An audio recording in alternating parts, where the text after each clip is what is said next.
Hello everyone. Welcome back to the channel. Enjoy the fanfic, and let's begin part 1. -3 years after the attack. Naru-chan. Wake up now. I have my special breakfast meal ready for us. Kushina yelled to her 3-year-old Naruto. As Naruto walks down the stairs groggily, his sun-kissed blonde hair with deep crimson-red streaks can be seen in a more unruly mop than when he tries to comb it. I'm up, Ka-chan. Just give me a second, I'm really sleepy still.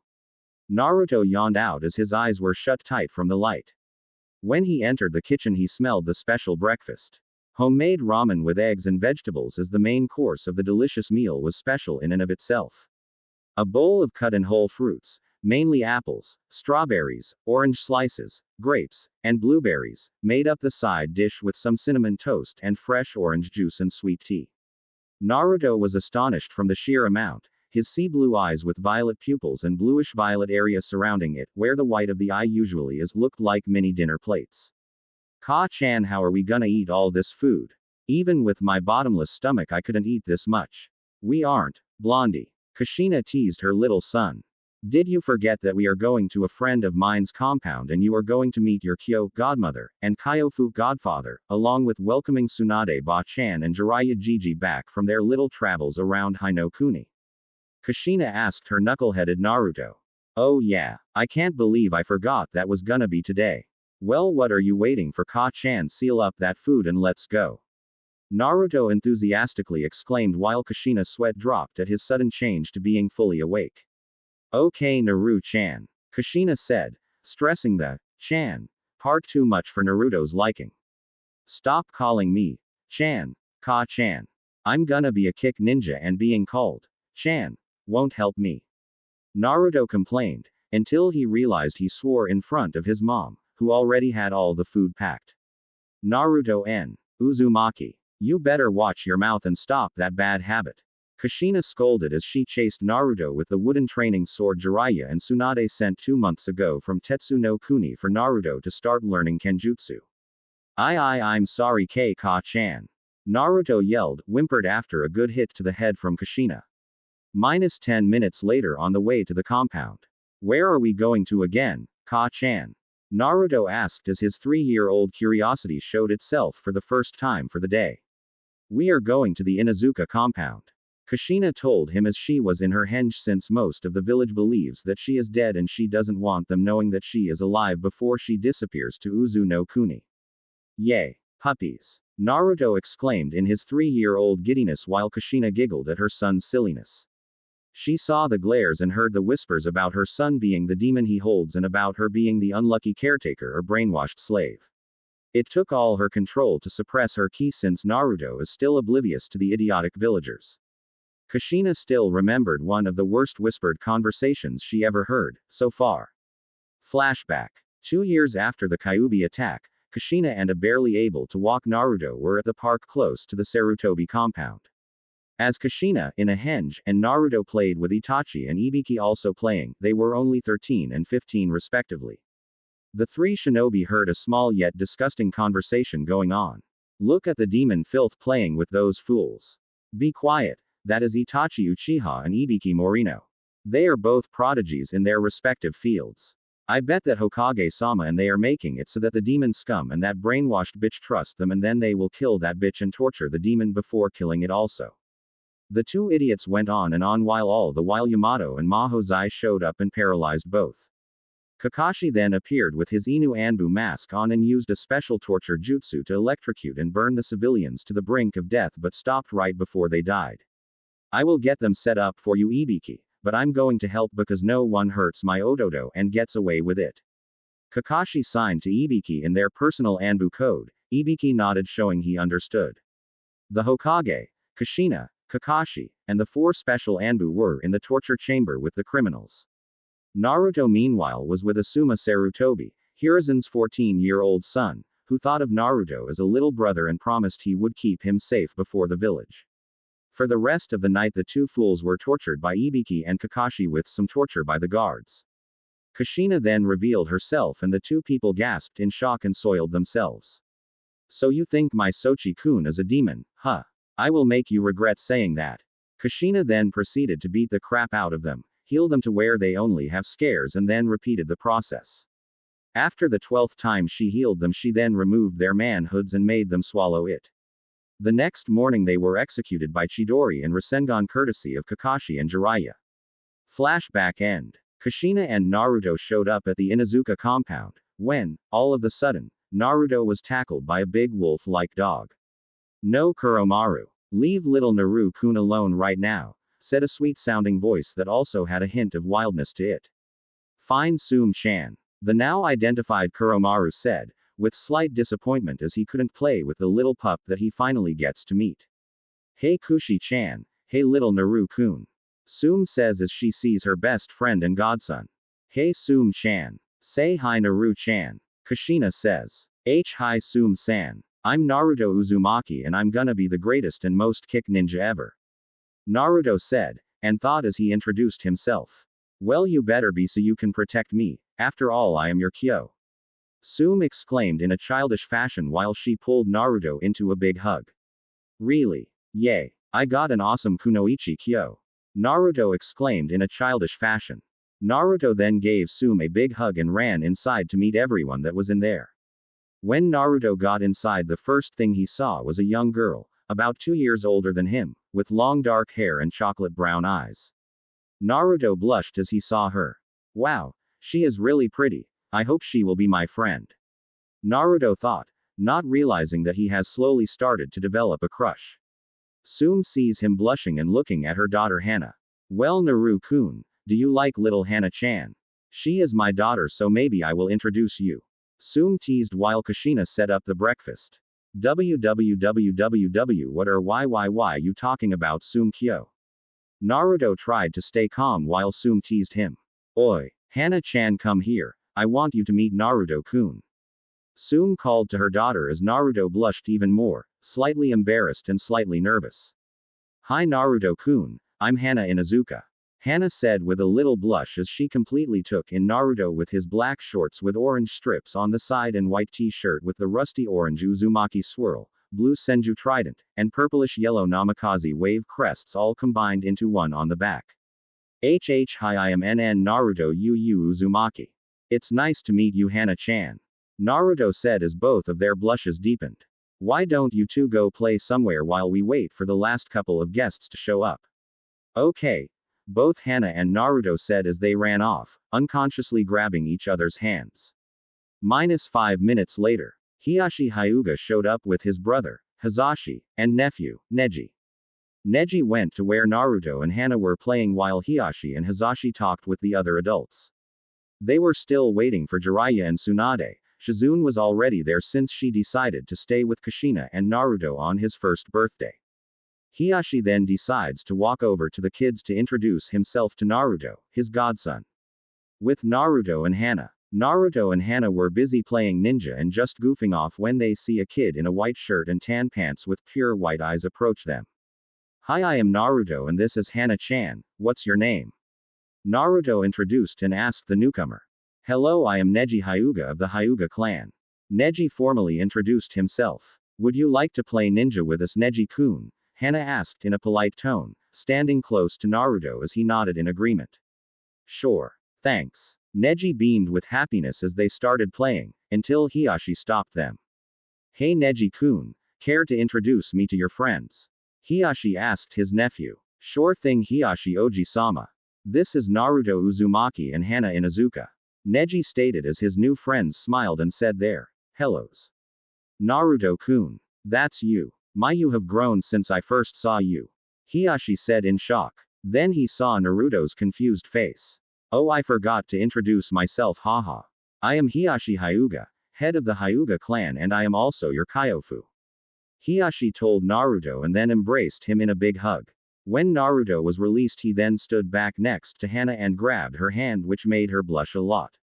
Just then Jiraiya and Tsunade appeared and also gave Naruto a big hug, as he was still holding Hana's hand. "Hey Naru-kun," both Sanin said to their grandson. "Hey Tsunade Ba-chan, Jiraiya Jiji, how was your trip?" Naruto asked his grandparents. "It was excellent, especially the end since we can see you," Tsunade said as she hugged Naruto half to death. Then she realized that Naruto was holding Hana's hand. Ah, Naru-kun, is this nice little girl your girlfriend?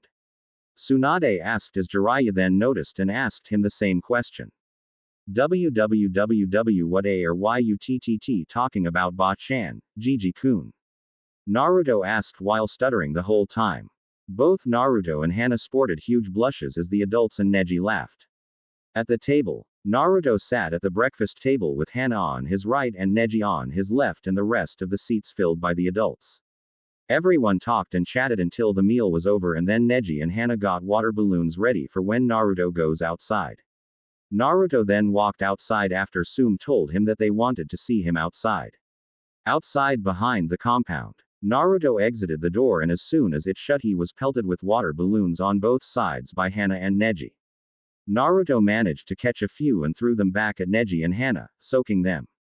They all laughed until they were sore and laid on the grass together. Haha, that was a good prank, you two got me. Naruto said after a while, still chuckling. You should have seen your face, Naru-kun. Hana giggled with Neji chuckling and nodding his head while trying to say, yeah, without laughing too much. Then Jiraiya walked out the door with Hiruzen Sarutobi. Both saw the soaked kids and couldn't help but chuckle at them.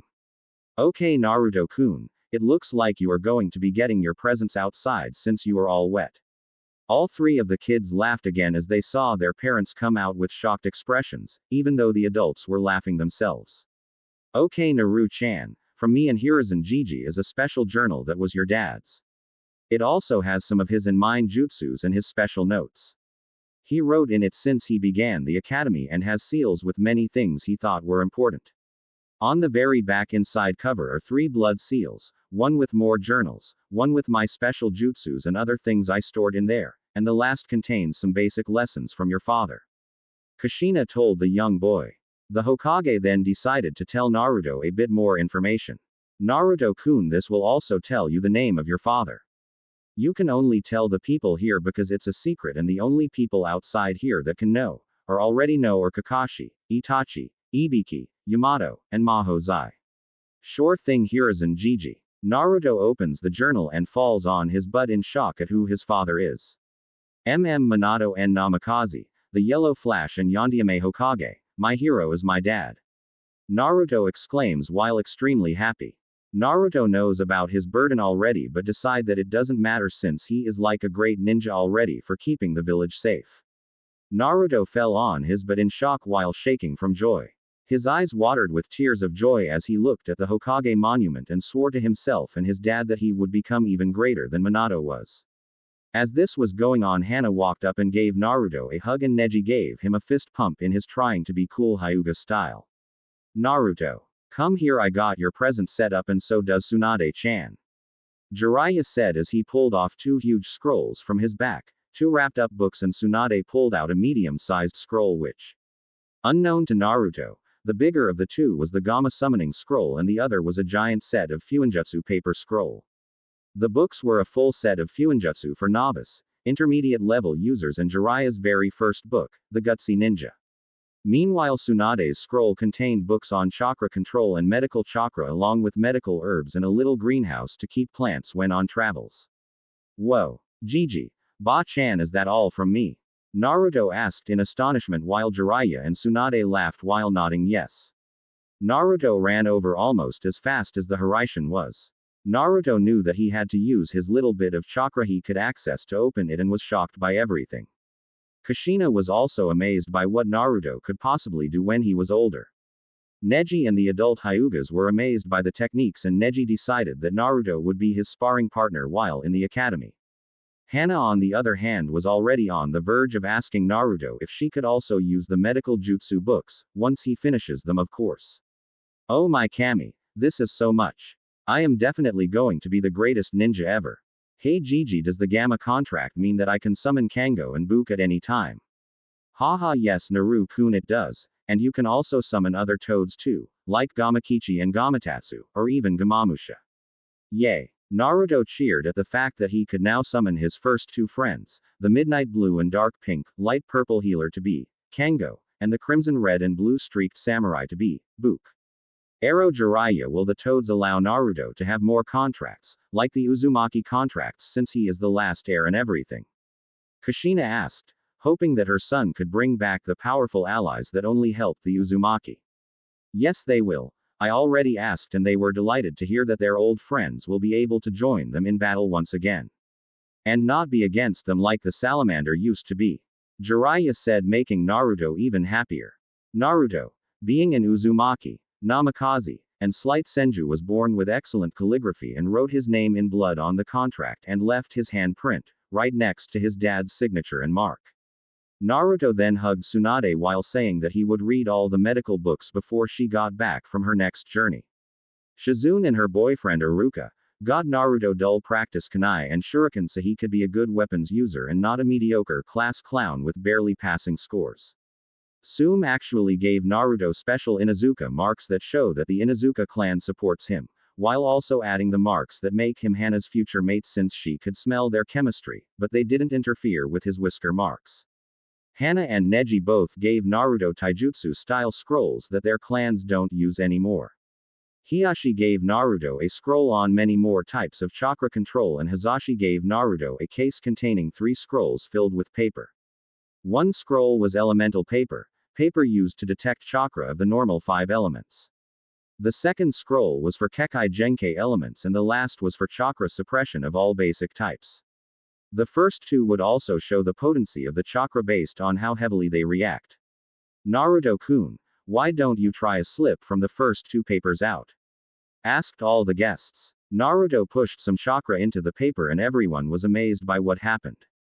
The paper was split into 5 parts by black and gold lines, indicating he had a strong affinity for whatever showed up.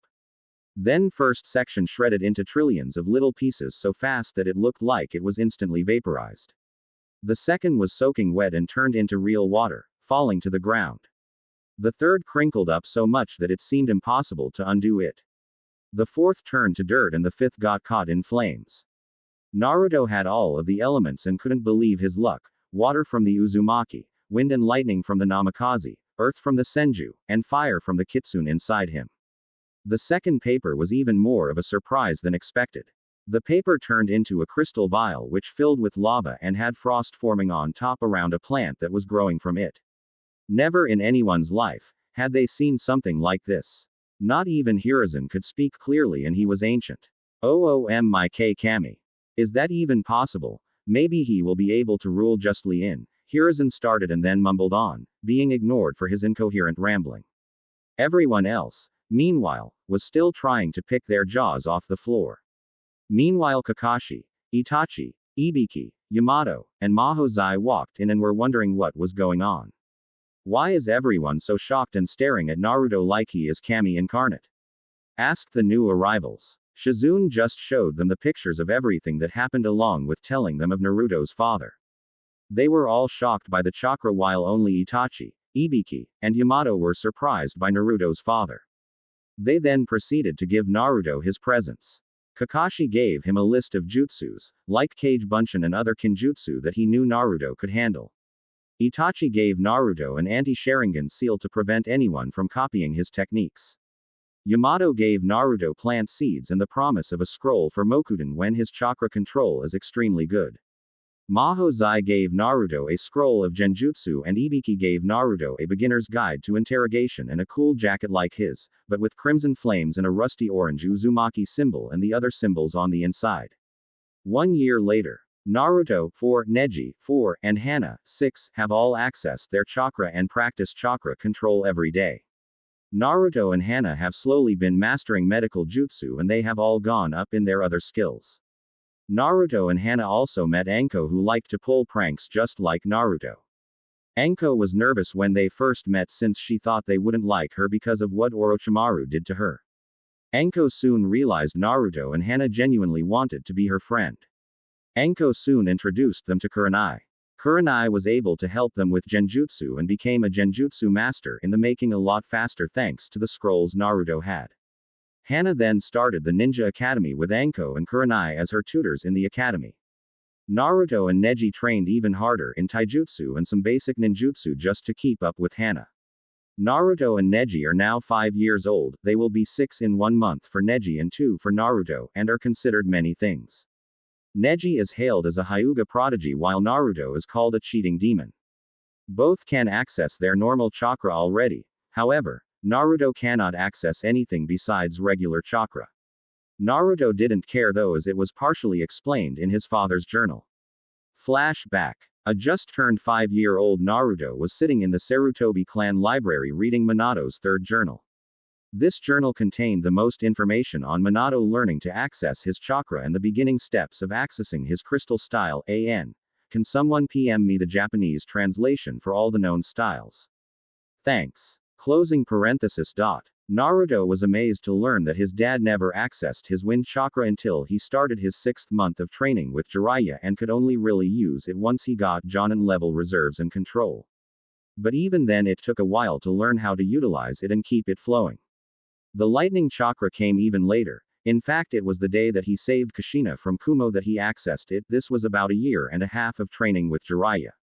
And it all happened because he forced his body to go faster, which unlocked it and made his body faster with the electricity.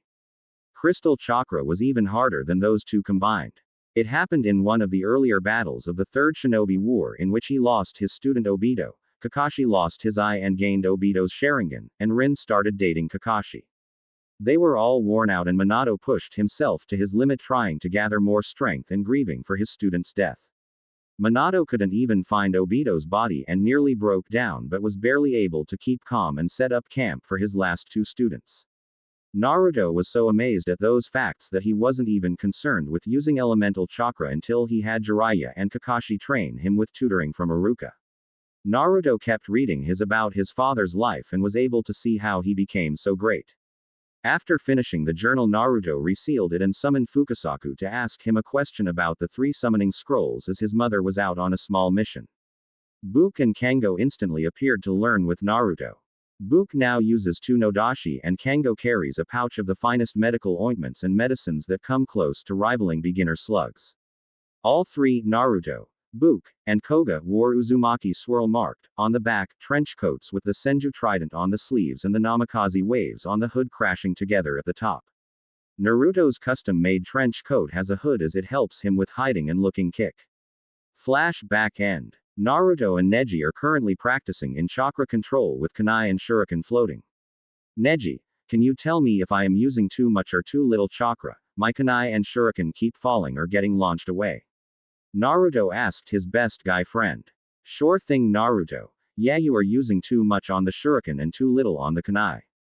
Tweak them both by about 2% and you should be good. Neji told his true friend.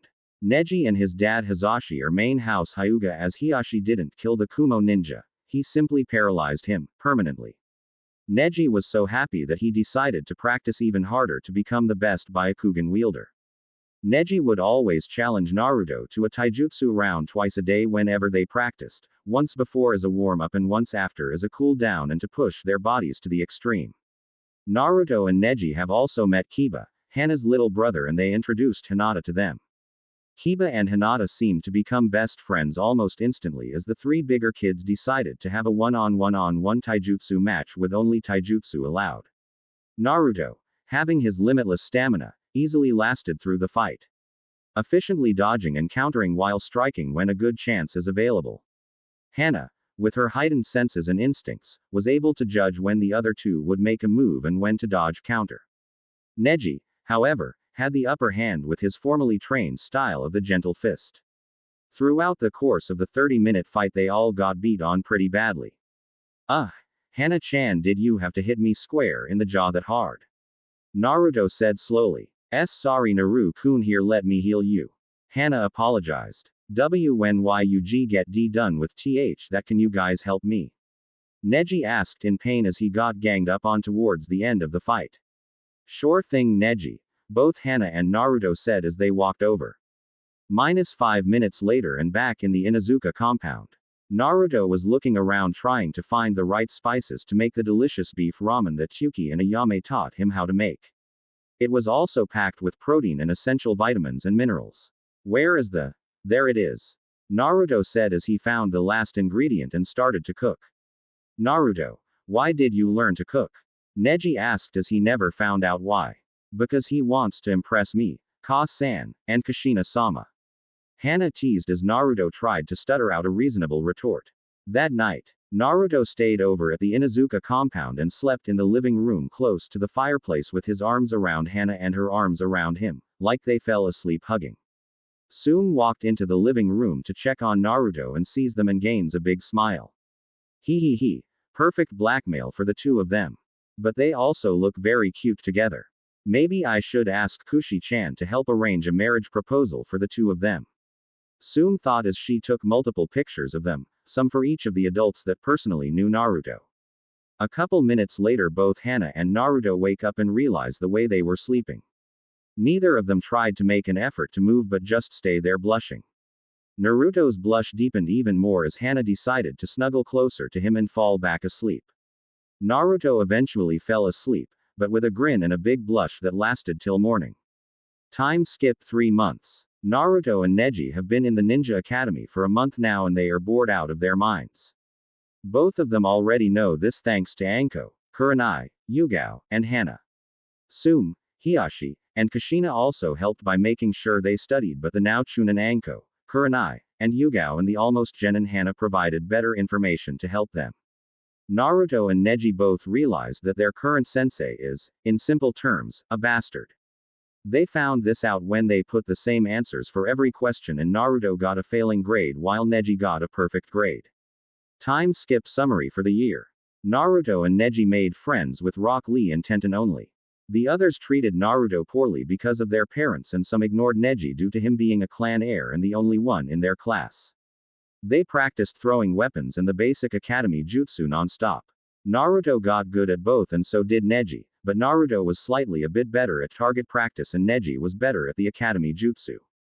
Tenten however was better than them both combined and helped them get even better. Meanwhile, Rock Lee was the strongest taijutsu user they ever faced. Whenever the class had a competition in kunai and shuriken throwing, Naruto's would always suddenly go off course and his movements in taijutsu would become slow and groggy. Neji soon discovered that their sensei was using basic wind chakra manipulation to push the kunai and shuriken off course and placed seals on Naruto to mess up his movements. Naruto's grades were so badly messed with that he was forced to repeat this year and the Hokage could not intervene without looking prejudice, and he had also had his free time taken up by 2 plans, the Uzu plan and a plan for the council and how the village is run. Kushina has left to go to Uzu no Kuni and repair it with Tsunade while Jiraiya goes there occasionally to help. She left 2 months before the current academy year would be up and decided to leave Naruto a gift and special persuasive techniques for both Kakashi and Hiruzen. Kushina's gift was one of the Uzumaki summoning scrolls being unsealed for Naruto to use while the others still required Naruto to improve his Fuinjutsu efficiency.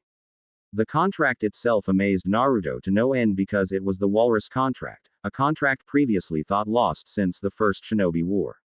The Walrus summoning contract was the iconic summons of the Uzumaki Marine-based Shinobi Corps. The persuasive techniques were quite useful as well.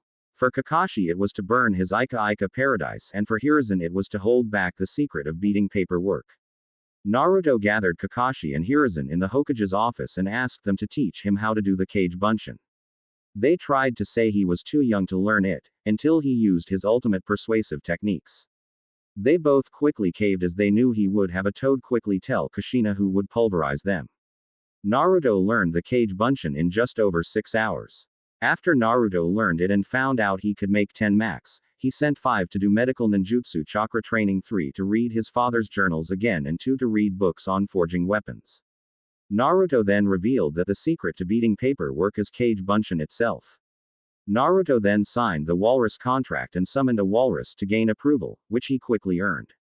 Naruto of course failed, so he is kept back and is now in Hinata's and Kiba's class. Time skip to the new year. Naruto has arrived early to meet his new teachers, Iruka Yumino and Mizuki. Oi, Iruka ni, you are my teacher. Naruto asked as he saw one of his precious people that is also in a relationship with his adopted sister Shizune. Yeah, Naruto-kun, I am. Iruka smiled while scratching his head. Demon and demon lover, I hope I get to kill them eventually. Mizuki thought sinisterly. Naruto, can I talk with you for a minute in private? Iruka asked the hyperactive blonde. Sure Iruka ni, can you shunshin us to the Hokage monument? Naruto asked, knowing that no one will disturb them there. Iruka, already knowing he means the top of the Yondaimi's head, smiled and nodded, teleporting them to said location. So, what is it you needed to talk about, Nissan? Naruto asked. Well, could I have YY or P per permission to ask Shizune-chan too? Well marry me. Iruka asked nervously. Even though he already got permission from Tsunade, he still wanted the whole family's approval, and Naruto is the last one he needed to ask. Hell, I mean yes, Iruka Yumino ni you can marry Shizune ne. Naruto started to exclaim in joy but reined himself in and said it in a very calm manner until he ended and hugged Iruka in extreme joy. Really? Thank you, Naruto. Thank you. Iruka exclaimed as he hugged Naruto back. Iruka teleported them both back once they calmed down and got ready for class. Back in the classroom, only Hinata and Kiba are in the room as they knew Naruto would be early and they wanted to sit with their true friend and big brother figure. Iruka and Naruto reappeared in the classroom with Naruto jumping over to Hinata and Kiba in the third row back, sitting in between them. As Mizuki was gathering the students in front of the school and Naruto, Hinata, and Kiba were talking, Iruka felt something in his pocket. What's this? A note from Naruto. Iruka ni. I need you to be the only sensei that touches my papers so they won't get messed with, and can you also try to supervise anything whenever Mizuki is around me? I feel hatred rolling off him at times and it is directed towards me. Naruto. Sure thing, Naru-kun. Iruka read the note and decided to answer Naruto now before the others arrived. No problem, Odoto. Iruka said just loud enough for Naruto to hear. Naruto then mouthed a thank you to Iruka with a big smile on his face. -5 minutes later, all the students got in the classroom and went through introductions, just their names, a hobby or two, and any dream they might have for the future. Time for introductions. Naruto, since you are the oldest, why don't you go first? Iruka said in more of an order than a question. Okay, sure, Iruka sensei. My name is Naruto Namikaze Uzumaki. Naruto said and thought. My hobbies include gardening, training, and being with friends. My dreams, to bring back the Uzumaki clan and protect all my precious people. Naruto said proudly while a certain student snorted at him, thinking he is lame. You, arrogant, why don't you go next? Naruto questioned in a superior tone. Why not? But after this I want a discussion in front of this class. Said the aforementioned student. My name is Sasuke Uchiha and I am the second heir of the Uchiha clan. My hobbies include training in the Uchiha clan jutsu and techniques. My dream is to surpass both my father and brother and make the Uchiha clan even greater. Sasuke said arrogantly while some of the already turned fangirls proclaimed the greatness of their Sasuke-kun. Okay, now continue on, students, Mizuki said, annoyed with the students already. Shino Aburame. I like studying bugs. My dream is to be an efficient clan head. Choji Akamichi. I like food, preparing new recipes, and training. My dream is to be a great clan head and chef. Sakura Haruno. I like hanging with friends, being around a certain someone, and reading. I want to be a proficient ninja and hopefully retire young and get married. Hinata Hyuga. I like studying medicine, training, and making medicine. I want to be a great clan head and unite both branches of the Hyuga clan. Kiba Inuzuka. I like training, and helping Hinata-chan find the herbs she needs. I want to be a great alpha. Kopi Keduan. I like clay sculptures and making friends. I want to increase my clan's prestige and honor. Shikamaru Nara. I like sleeping and cloud watching. I want to be a decent clan head. Ino Yamanaka. I like gardening, meeting friends, and learning my clan jutsu. I want to be a great clan head or unite my clan with my possible husband's clan if it is the better option. AN. Skipped all the cannon fodder people who will barely be seen. Okay, now that we have all been introduced, let's have a sparring match. Final winner faces Naruto since he is a year older. Match 1. Shino vs. Kiba. Winner. Shino. Match 2. Choji vs. Shikamaru. Winner. Choji, by forfeit. Match 3. Hinata vs. Kopi. Winner. Hinata. Match 4. Sakura vs. Ino. Winner. Ino. Match 5. Sasuke vs. Cannon Fodder 1. Winner. Sasuke. Match 6. Cannon Fodder 2 vs. Cannon Fodder 3. Double knockout. Okay, we will take a break to learn some history, then we will have an early lunch and then continue the next round. Then a lesson on the ninja arts for a bit in the last few rounds and finals right after that. Iruka said. Naruto and Shikamaru fell asleep, both already knowing the history because of their respective mothers. Wake up Naruto and Shikamaru. Iruka exclaimed to the sleeping boys. Everyone then ate lunch and got ready for the next round. Match 1. Shino vs. Choji. Winner. Shino. Match 2. Hinata vs. Ino. Tie. Both ran out of energy but stayed conscious. Match 3. Sasuke vs. Cannon Fodder 4. Winner.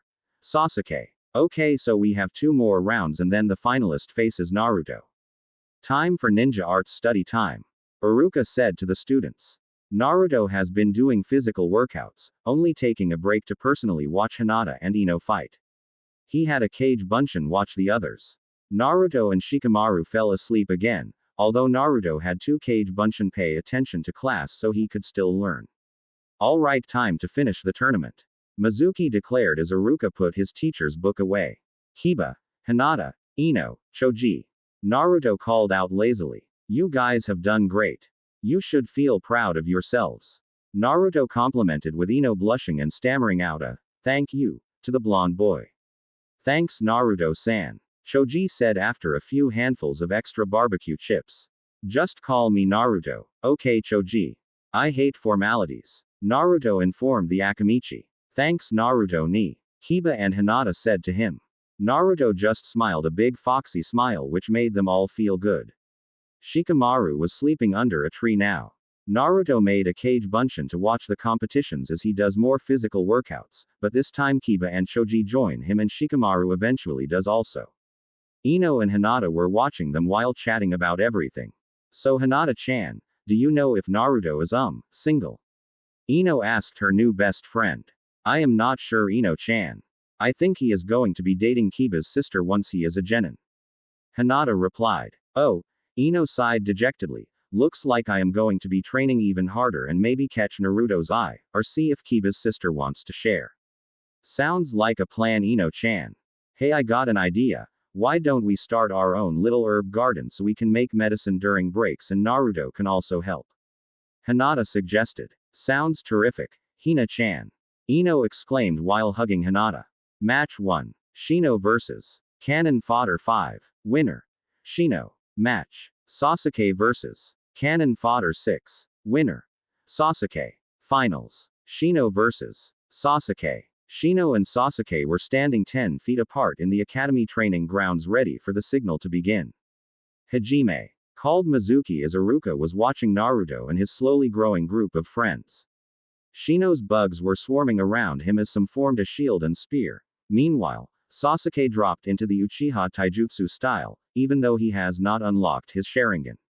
Shino threw his bug spear which Sasuke tried to counter with a small Gukaku Jutsu which just dispersed the spear, only killing a few bugs. The bugs then latched on the Sasuke and started to drain his chakra. Sasuke eventually got them off by flaring his chakra with minor fire chakra in it. Shino and Sasuke then engaged in some taijutsu. Shino then punched Sasuke in the jaw while releasing a smoke bomb to blind him. It had the reverse effect however as Sasuke then sprinted extremely fast and nailed Shino in the gut, knocking him out. Okay, now we will give Sasuke some time to rest before fighting Naruto.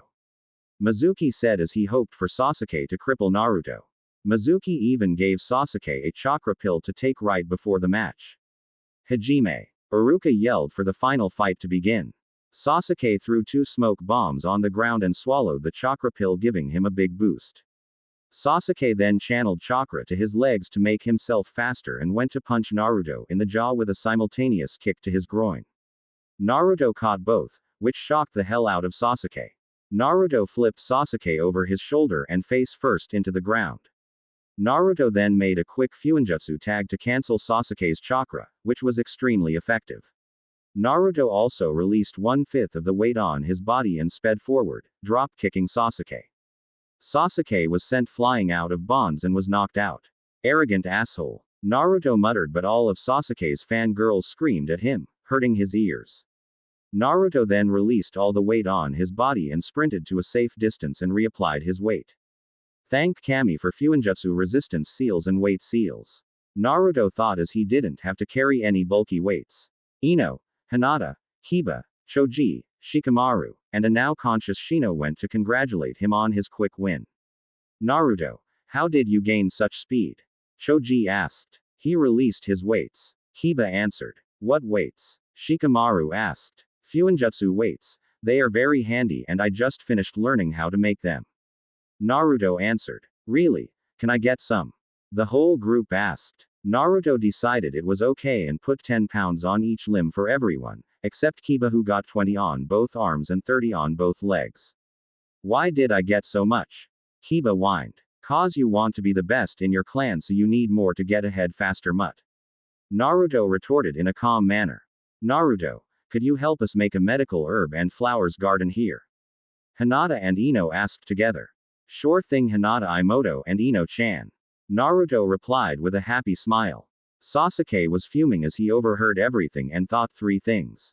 I have to get San to teach me more and place weight seals on me. I also should try to convince one of those girls that are around Naruto to be with me and help me make the clan greater. The next day weekend with no classes. Naruto held a scroll filled with gardening supplies and was waiting for Ino and Hinata who soon appeared. They were both carrying bags of seeds and some organic fertilizer from Ino's parents' shop. Hey Naruto-kun. Ino called to her fellow blonde. Hey Ino-chan. Hinata-chan. Naruto said with a soft smile as he undid his sealing scroll, thus releasing shovels, rakes, clippers, 3 watering pails, and some pots for windowsill plants. Whoa! Both Hinata and Ino gasped at all the equipment. The trio of gardeners spent the next 2.5 hours digging rows to plant the seeds while mixing in the fertilizer and filling the pots that are on the windowsills. Then they took a break to eat some of Naruto's homemade dango and pork stew. Naruto, where did you learn to cook? Ino asked. I learned from Sum-kyo, Hiyashi Kyofu, my caretaker, and Hokage Jiji. Naruto answered after finishing a stick of dango. Naruto ni, do you happen to have any of your homemade cinnamon buns, red bean paste, or chocolate fudge? Hinata asked, knowing that those are some of the best desserts he makes. Ino perked up at the mention of homemade red bean paste.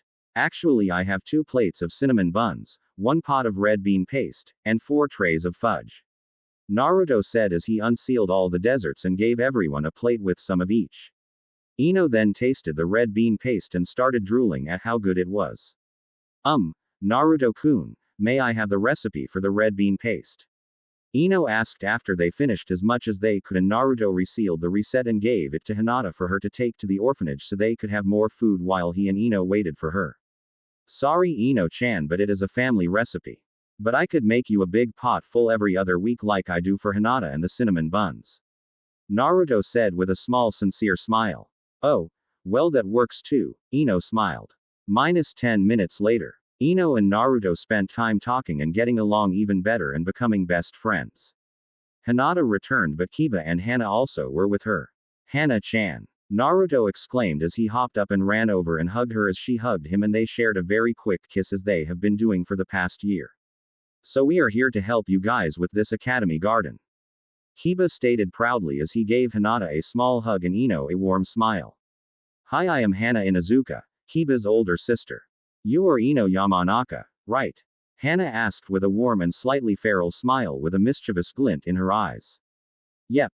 I am Ino Yamanaka. Nice to meet you Hana, Ino said without formalities knowing it will just bug the Inuzuka thanks to Kiba telling her yesterday. Well Ino-chan, come talk to me in private for a second. Hana said with a now mischievous smile and eye glint. Ino nodded yes and followed her to the other side of the ninja academy. So Ino-chan, you like my Naru-kun? Hana asked calmly. Why yes I do. Ino replied nervously. Well I will tell you a secret that my mom Sum, the clan head of the Inuzukas, told me and that your dad could have told you too. What do you mean? Well, first off, Inuzukas allow for men to have multiple mates but usually no more than 2 or 3 and one is usually the alpha, which is me by the way. Naruto is also the last of his clan but can claim his rights until the council is reorganized which will happen soon by both the Hokage and Ninja Council, Hana said. Really? Ino asked shocked. Yep, replied Hana with a big smile. -20 minutes later. Hana and Ino return with Ino blushing like crazy when she looked at Naruto. The group then spent 3 hours planting the seeds in all the rows and pots. When they finished, Naruto decided to ask them out to a group party.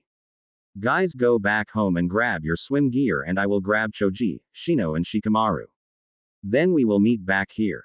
I will gonna take you all to a little clearing that is behind the Hokage monument. Naruto said with a tired smile. Minus 45 minutes later. Naruto, Shino, and Shikamaru met everyone else at the academy when Kakashi appeared with his girlfriend Suikazura Sukiakara. They walked over to the base of the Hokage monument where they met Iruka Yumino and his girlfriend Shizune. The whole group except for Shizune knew that Iruka was going to propose to her in front of the waterfall. Iruka, Shizune, Kakashi, and Suikazura shunshin the group to the edge of the clearing and were amazed when they saw Naruto clones already setting up and cooking dinner. Wow, Naru-kun, already ahead of schedule. Hana said as she hugged Naruto. Hee, yeah, I guess so. Just wanted everything to be ready for this great day. Naruto said with a big grin as he rubbed the back of his head. Let's all go swimming. Choji, Naruto, and Kiba yelled before sprinting to the top of the waterfall and diving in. Shikamaru pulled out a little raft and laid down on it with 2 water guns for whoever tries to disturb him. Shino sat on the beach letting his Kikaichu bugs roam free and reads a book on insects. Hana, Ino, and Hinata jumped in and swam towards the guys and all were having a good time. Kakashi and Suikazura were on a little raft making out while Iruka and Shizune were using their water chakra to splash each other and anyone that they can reach. Once they all tired out a bit, they went to the table after drying off. They all ate the steaks, baked sweet potatoes, and crab stew. Then for dessert they had cinnamon bun sundaes with hot fudge. Ino also had some of Naruto's red bean paste that is now her favorite. Naru Ototo, why did you go all out for this? Shizune asked. Because I felt like it. Naruto replied. Hey, let's dance, everybody, Iruka suggested. Yeah, sounds good, some said. Naruto made a shadow clone to dance with Ino while he decided to dance with Hana on the shore where the waves were crashing. Hinata and Kiba danced in the grass and flowers. Kakashi took Suikazura onto the water to dance and Iruka took Shizune to in front of the waterfall to dance. Shino, Shikamaru, and Choji were surprised when the girls from their respective clans that they liked, or in Shikamaru's case a shadow clone of his mom as the girls are too troublesome. Choji was dancing with Hisui Akamichi and Shino was dancing with Kuin Aburame. Hisui is like an Akamichi version of Ino and Hinata mixed together. Kuin is like Samui and Shizune mixed together. Suikazura is like Sum mixed with Kurenai. Shikamaru dispelled his mother's shadow clone and went to set up cameras while everyone made room for Iruka and Shizune who were in their own little world. Iruka suddenly stopped and dropped down to one knee. Shizune-chan, will you do me the honor of becoming my wife? Iruka asked nervously. Yes I will, Iruka. Shizune squealed in excitement as she was finally getting married to the man she loves. All of a sudden a dozen or so cameras go off catching all of the exchange. Congrats. Everyone yelled and gave the new a big group hug. It is now the year before graduation year for Naruto and his class while it is graduation year for his generation. Naruto has spent his time doing pranks to work on his trap making and practicing his fuinjutsu, ninjutsu, medical jutsu, and kenjutsu and taijutsu katas. The pranks and physical workouts have been done by Naruto himself while he had Kage Bunshin work on the jutsus and studying the katas. Fuinjutsu was practiced by the clones and perfected by the original. Naruto's personal summons from the Gamma contract, Book and Kango, were almost always around him and helped in training. Naruto even summoned the boss of the Walrus contract and got a personal summon for them too. Flashback. 2 years after first failing the academy, Naruto has finally gotten even better at summoning and has finally been able to summon large summons and eventually worked his way up to boss level. Naruto summoned the Gamma boss Gamabunta, who told Naruto he was proud to see him and that he could summon the boss Walrus tomorrow, but he would be even more drained than now. The next day Naruto was at the waterfall with Book and Kango who put special summoning seals there so they can come and go without using Naruto's chakra. Naruto summoned 4 clones to practice chakra control by combining all the techniques he knows and 1 to practice kunai balancing with 1 kunai on each index finger, still learning the basics. Naruto then started the hand signs for the Walrus contract. It was just like the Gamma contracts but had a Tatsu seal and Tora seal at the end. Kuchio's no jutsu. Naruto exclaimed as he pumped loads of chakra into the jutsu. There was a humongous poof of smoke that quickly dissipated to reveal a large walrus with 2 scars going vertically down the side of his face just to the right of his right eye and a broken left tusk which was jagged and half as long as his right tusk. Who dares use the Uzumaki clan summons? The walrus contract only allows the Uzumaki and none of the other filthy vermin that walk this planet. Bellowed a furious walrus that was ready to fight, already reaching for his special scythe. Excuse me, Mr. Walrus-sama. I summoned you. My name is Naruto N. You Uzumaki and I am the heir to the Uzumaki clan. Naruto exclaimed nervously to the giant walrus.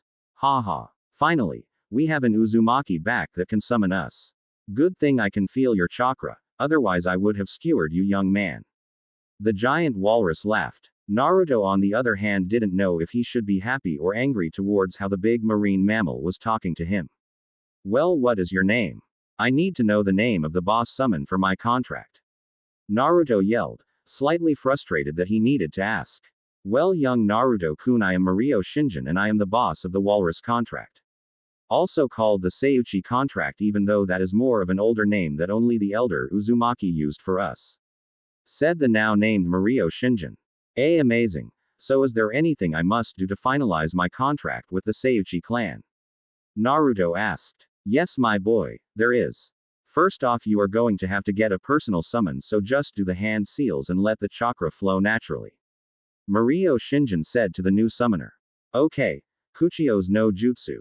Naruto exclaimed. Yon who summoned me. I was sleeping after my latest adventure. Whined a rusty orange and midnight blue walrus about the same size as Naruto with an already scarred flipper and sharp tusks. I did, and I am Naruto Uzumaki and your partner.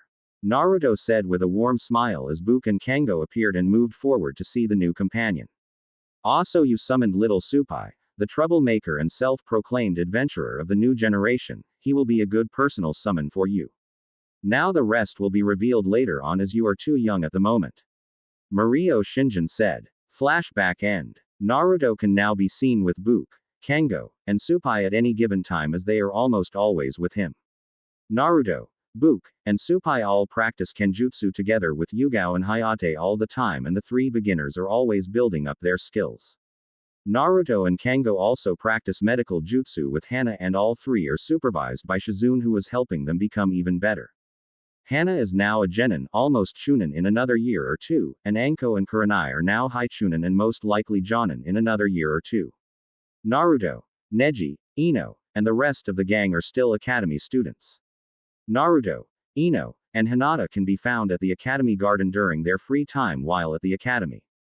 They even created a little picnic spot in the middle where they hang out with Kiba, Choji, Shino, and Shikamaru when they are eating, studying, or just relaxing.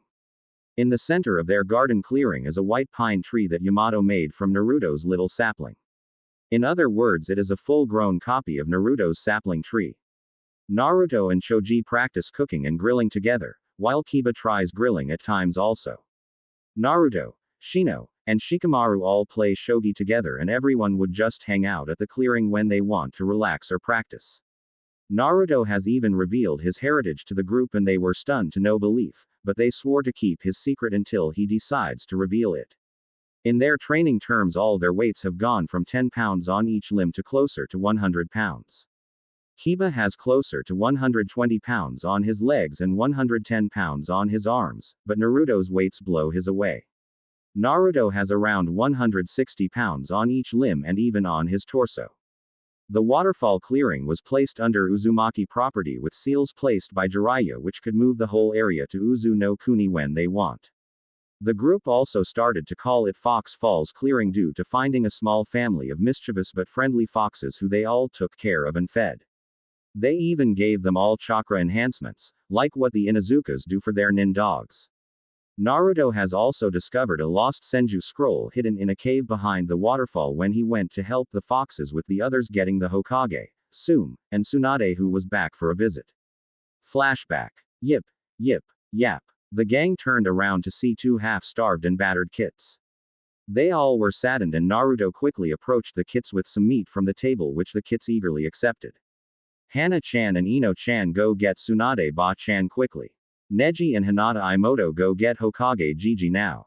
Hiba Ototo and Choji go get Sum Kyo, hurry. Naruto ordered. What about us? Shikamaru asked as he and Shino were waiting for orders. I need you two to keep these kits safe while I go check behind the waterfall. I can hear a quiet whimper and yelp coming from in there. Naruto said. Sure thing, Naruto. Shikamaru and Shino said as they brought food to the kits and Shino also brought some water and bowls for them to drink from. Naruto swam through the waterfall and followed the slowly increasing whimpers and yelps and comes across two full-grown foxes that have their tails stuck under a fallen rock and apparently a broken leg each. Naruto releases his weights and lifts the rock off of them and places it to the side. Naruto then replaces his weights as he picks up the foxes who actually point their noses towards a chest in the back of the cave with a blood seal on it and the Senju trident engraved into it. What is this? Naruto thought as he grabbed the chest with a free hand. Naruto then made two seal-less shadow clones, one to take the chest and the other to weaken the waterfall's pressure as he goes through it. As Naruto made it out he saw Tsunade, Hiruzen and Sum there looking worried as Hana healed the kits with Tsunade guiding her. Naruto smiled as he laid down the foxes by their kits and he helped heal them also. Once they were healed and fed, Naruto walked over to the chest and put his blood on it.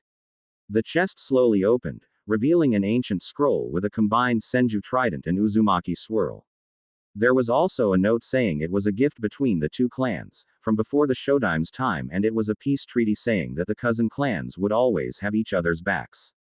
The scroll itself was a guide to accessing pure energy for fighting which would not bother with chakra reserves and could be used when the fighter has little to no chakra left in their reserves. The little to no reserves people would have a one-hit chance before chakra exhaustion, but there was also a seal that held things in a timeless storage. They came with a note saying that the seeds would heal any injuries and replenish all energy. To say everyone was amazed beyond belief is an understatement. It is more like they met Kami, or Susanoo, or Yami, or even Shinigami. Naruto took the seeds and decided to plant 4 out of the 20 in his own personal garden in the Sarutobi clan compound. Flashback end. Naruto now always has a bag of 30 or so seeds for eating on him, and the seeds he named Kaseki Kenko, Miracle Health, for its wonderful healing capabilities. Naruto even gave 2 bags, equaling about 200 total seeds to Tsunade for Uzu no Kuni to have a self-sufficient crop and store them before he arrives. Naruto also developed multiple strains of it by adding his chakra, Gamma Nature Chakra, both the healing version from Kengo and the warrior version from Book, and Walrus Nature Chakra. Naruto's chakra made a more potent, or more restored energy and chakra, version of the Kaseki Kenko seeds forming version I. Book's chakra made a strain that increased muscle strength, endurance, stamina, and speed for a certain amount of time producing version 2. Kengo's chakra made a strain that heals the body of all physical ailments except for genetic diseases and also helps jumpstart the chakra coils of people suffering from exhaustion producing version 3.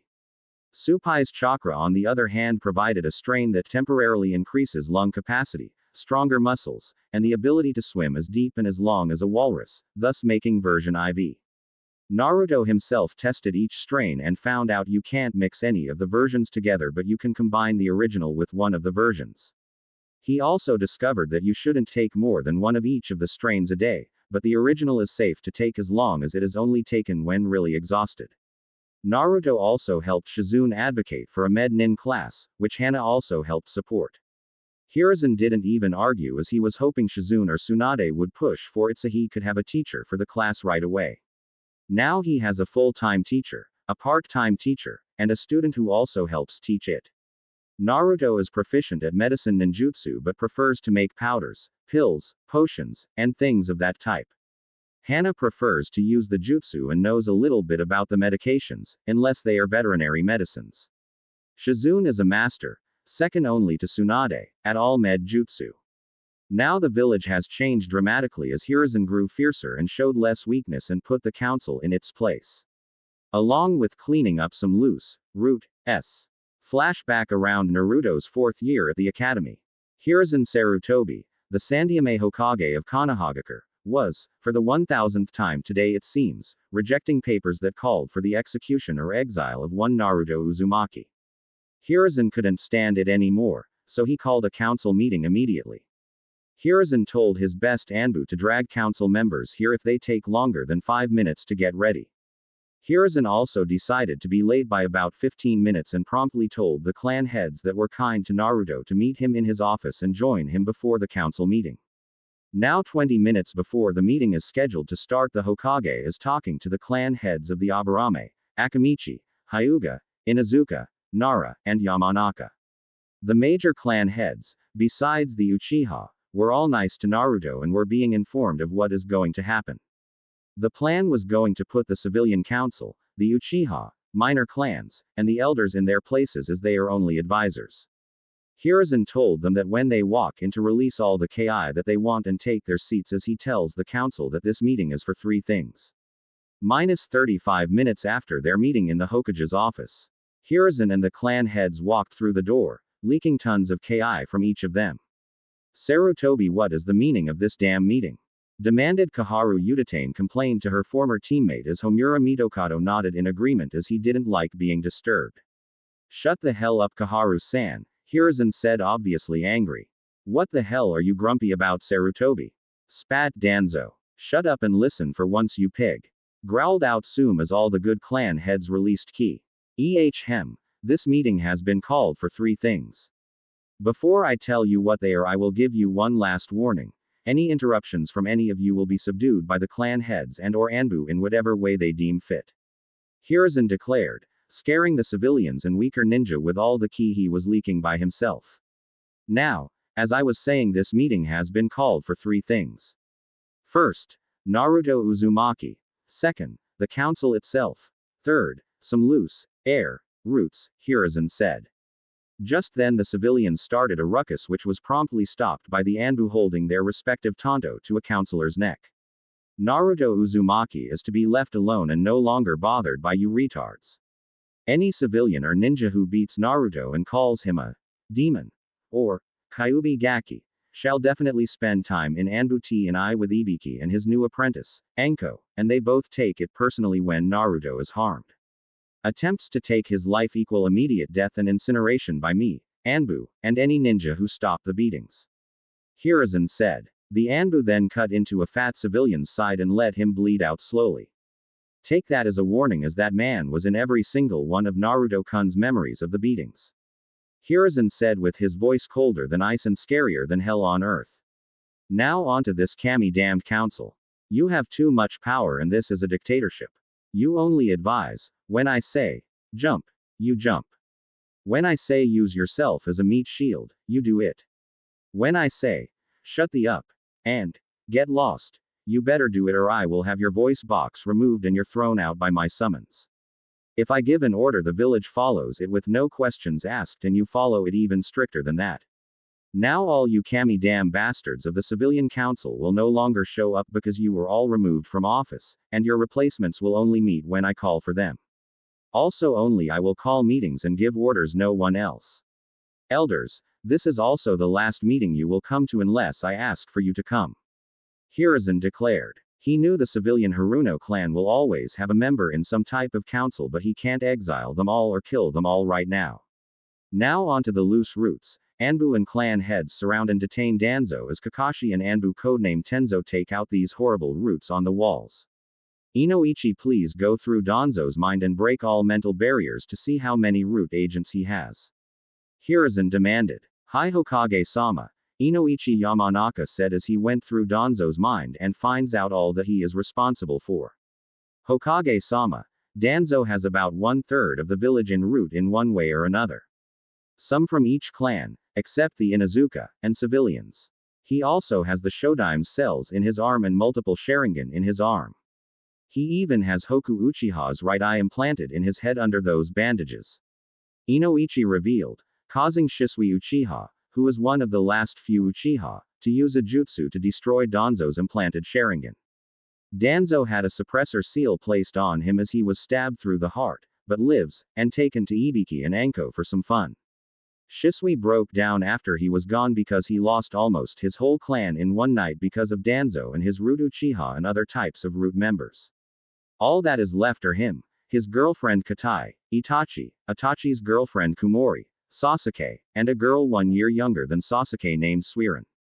They all still remember walking home after the younger ones were being picked up and seeing all these dead, lifeless, cold bodies. Itachi and Sasuke raced right home and saw an Uchiha named Kazan slaying their parents and other Uchiha, along with the root Uchiha. Kazan revealed his Sharingan being an advanced Mangekyo Sharingan, which showed he took his siblings' normal Sharingan. I'm going along the idea that if you replace your Mangekyo with another it becomes eternal, but if it is replaced by a normal it becomes advanced, which means no blindness. Shisui and Itachi swore to rebuild their clan and they all swore to kill Kazan if they ever happen across him. Itachi, Shisui, Katai, and Kumori were filled with so much grief that it unlocked their Mangekyo, which they all preserved a close relative's eyes in case they start going blind. Sasuke and Suiran had unlocked stage 1 of their Sharingan but fainted and have been unable to access their Sharingan for some reason. All root members were being roped up by Kakashi, Yamato, and the Anbu under their command. They captured them alive but suppressed their movements and Jiraiya negated their seals and they became integrated into the Anbu Black Ops Advanced Corps. They would be taking on the hardest missions around and perform infiltration, espionage, and sabotage. They would also be going through a program to help recover their emotions when not on duty. End flashback. Naruto, now on his way to his favorite food stand ever, Ichiraku Ramen, to see his adopted family. The Ichiraku family was always close to Naruto and has always treated him. Ayame ne, Tsuki Jiji. Naruto called. Oi, we're here, just getting some ingredients out Naruto-kun. Came Tsuki's voice as he and Ayame were carrying a box of ramen ingredients. Here I'll help, Naruto said as he made 2 kage bunshin to relieve Ayame and Tsuki as he picks up a side and all 3 Narutos carried the box to the front and placed it under the counter. Thanks Naruto-kun, ni-kun. Tsuki and Ayame said as they were sincerely thankful for the help. Naruto just grinned and hugged them both as Tsuki started making his ramen and Ayame helped, while talking with Naruto. Hey Ayame ne, Tsuki Jiji, I have a AQ question I want to ask you guys. Naruto stated a bit nervously. What is it Gaki? Tsuki asked with a playful little grin. Well I was wondering if why you guys wanted to. J join the Uzumaki clan. Naruto asked even more nervous. Sure thing Naruto-kun. Tsuki smiled to his surrogate son, grandson figure. Definitely Naruto ni-kun. Ayame grinned overjoyed by the fact that Naruto will actually be her brother. Really? Thank you so much. Okay you two need to come to the Hokage's office after closing time for it to be done. Naruto said with a huge grin threatening to split his face in half. -2 hours later at the Hokage's office. So Naruto-kun, you want Ayame-chan and Tsuki-kun to join your family? Hiruzen asked happily. Absolutely Jiji-sama. Naruto said happily with a mix of formality and informality. Hiruzen Sarutobi proceeded to take out some blood transfusion seals and syringes to put some Namikaze Uzumaki DNA into Ayame and Tsuki. Once 2 syringes were fully filled, the seals were placed onto Ayame and Tsuki above their heart, which was where the needle slightly broke the skin and injected all the good DNA while the bad was destroyed by the seal. Ayame's hair then went from full brunette to brunette with red streaks and blonde tips. Tsuki's brown slightly gray hair gained some slight blonde streaks and red tips, but his wasn't as noticeable as Ayame's was. The new family members went to their own apartment for one last time since Naruto and them would pack up everything and move it into the Sarutobi compound. Naruto hasn't gained access to the whereabouts of the Namikaze Uzumaki compound since he hasn't reached a certain level of Fuinjutsu mastership yet. Meanwhile with Kushina, Uzu no Kuni looked like a mess and horrid when she first arrived. Now most of the downed and unusable buildings have been removed, all items have been stored in a special Uzumaki storage scroll, which could hold all of Konoha 3 times over. Kushina found scrolls containing Kenjutsu, Ninjutsu, Taijutsu, Genjutsu, Medical Jutsu, Kinjutsu, and a whole 2 blocks of Fuinjutsu scrolls. She even found old Uzumaki legends, Senju artifacts and even a scroll on the ways to negate the Sharingan. Kushina has slowly been able to rebuild some buildings thanks to Tsunade and Jiraiya and their summons. Kushina also signed both the Slug and Gamma contracts to help her and because both summoning clans wanted her to summon them. Kushina has even read up on the Uzumaki legend of the 5 sages.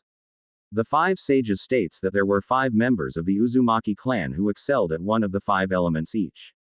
Everything about a sage represented their element, that is how in tune they were.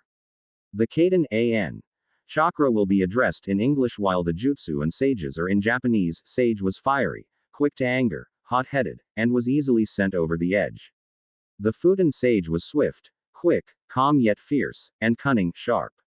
The Raiden sage was energetic, dynamic, accurate, and destructive. The Doden sage was bulky, slow, sturdy, resilient, and unbelievably strong. The Sweden sage was flexible, agile, calm yet dangerous, and precise.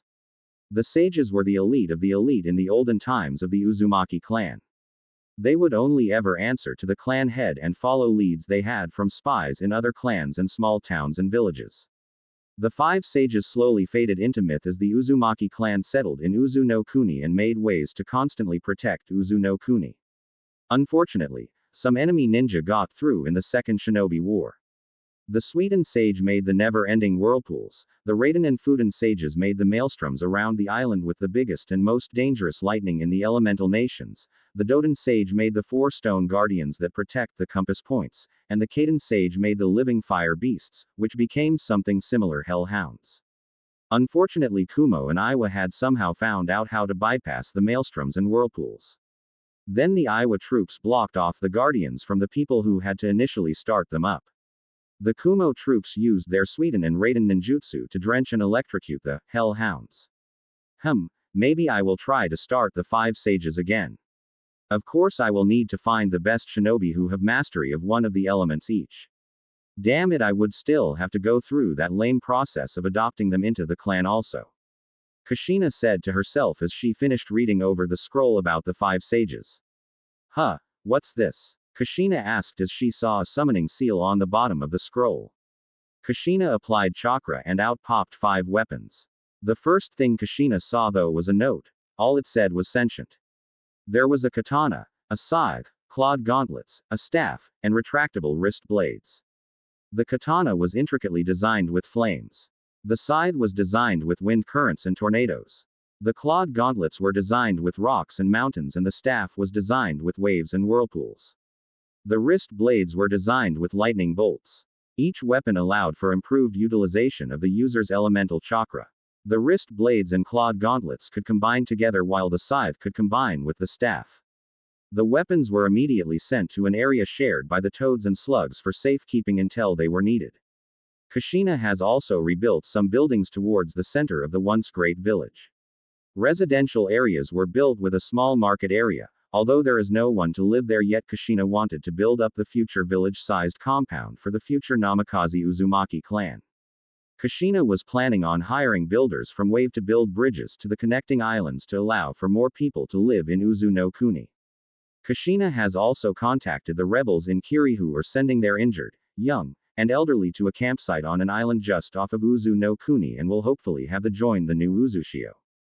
Kushina already had the last of the Yuki clan, Haku and Jade, and 2 ex-Kiri ninja, Zabuza Momochi and Utakata. Naruto just woke up with a huge grin on his face as today was the day of the graduation exam. It is only 6 in the morning and the academy doesn't start until 8. Naruto has always woken up this early just to go get some of his friends together at the Inazuka compound before the academy. Naruto made himself a small plate of scrambled eggs, like 1 or 2 eggs, and some bacon, about 2 slices, and a bowl of rice and noodles. Naruto mixed the rice into his breakfast ramen noodles and then mixed in the egg and bacon. While some though it was weird, it was actually delicious. Flashback start. Naruto, Ayame, and Chuki spent a month trying to get the recipe right. They made the noodles a bit thicker, the broth was more seasoned with breakfast spices, and the rice, eggs, and bacon helped add more nutrition and flavor that went well with the broth.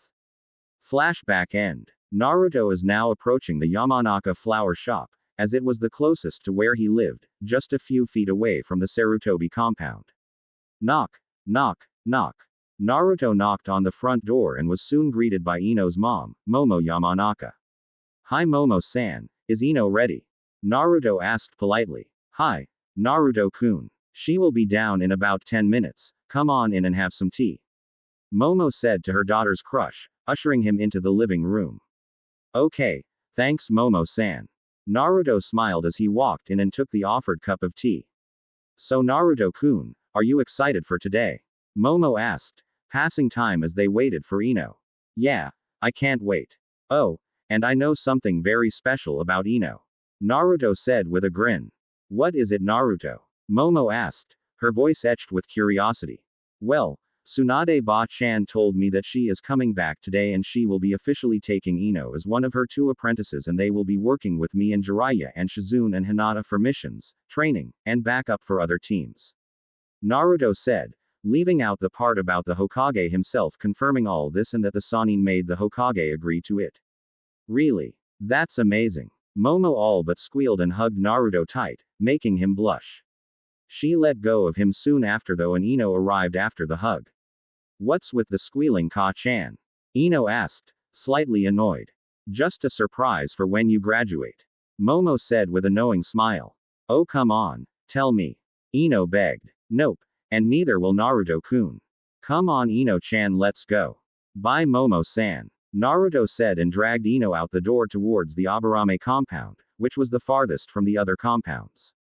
Shino was already there waiting for them and greeted them with a nod and a small wave, which they returned. Then they got to the Hyuga compound and met Hinata with a smile and friendly hug. After that, the 4 of them went to the neighboring Akamichi and Nara compounds and got Shikamaru and Choji who were watching the clouds and eating some cereal. Come on lazy asses. Naruto called jokingly while the current group slightly chuckled at the duo as the Nara heir muttered his favorite saying, troublesome, and the Akamichi heir hopped up and continued eating. The group of 6 then got to the Inuzuka compound where Kiba welcomed them into the living room where there was a big plate of bacon, sausage, and egg dumplings. Come on in guys. Ka-san made enough food for all of us, and we still have about an hour and a half until the academy starts. Kiba said joyously. The whole group went in and they all ate their shares in about half an hour and they were all filled. Hey, is it alright if I pack the rest up for the foxes at the clearing? Naruto asked and Tsume happened to hear. Certainly Naru-kun, here I will shunshin you all there and then you can leave to the academy afterwards. Tsume told her godson, son, and their friends with a small happy smile. Thanks. The group exclaimed making Tsume chuckle at their enthusiasm. 3 seconds later, Tsume and the 7 ninja to be students appeared in the clearing they all call Fox Falls. Tsume then used a shunshin to go back and get ready for her small escort mission to Tsume no Kuni, which requires a rare breed of dog going to a specialty breeder to get the population back up. Naruto then unsealed the leftover food and Ino and Hinata called the Fox family over by name while Choji, Shino, Kiba, and Shikamaru separated the food into equal amounts. Sabita-kun, the father fox, Tamai-chan, the mother fox, Hikori-kun, male kit, almost full grown, and Sophia-chan, female kit, almost fully grown, come get your food. As Sabita and Tamai guided Hikori and Sophia to the food, the group saw another pair of kitsune walking side by side with Hikori and Sophia. Hikori shared his pile with the new female who they decided to call Nezu and Sophia shared her pile with the new male who they named Saripi. The group also pumped chakra into all the foxes as they ate to make them their own type of ninkin and for Naruto's clan when he is older and restarts it. Naruto then pulled out chakra paper for each of his friends, Akamaru, and the elder Kitsune who had the most chakra already. The group was stunned that Naruto would share his chakra paper with them and were all excited to learn what their elements were.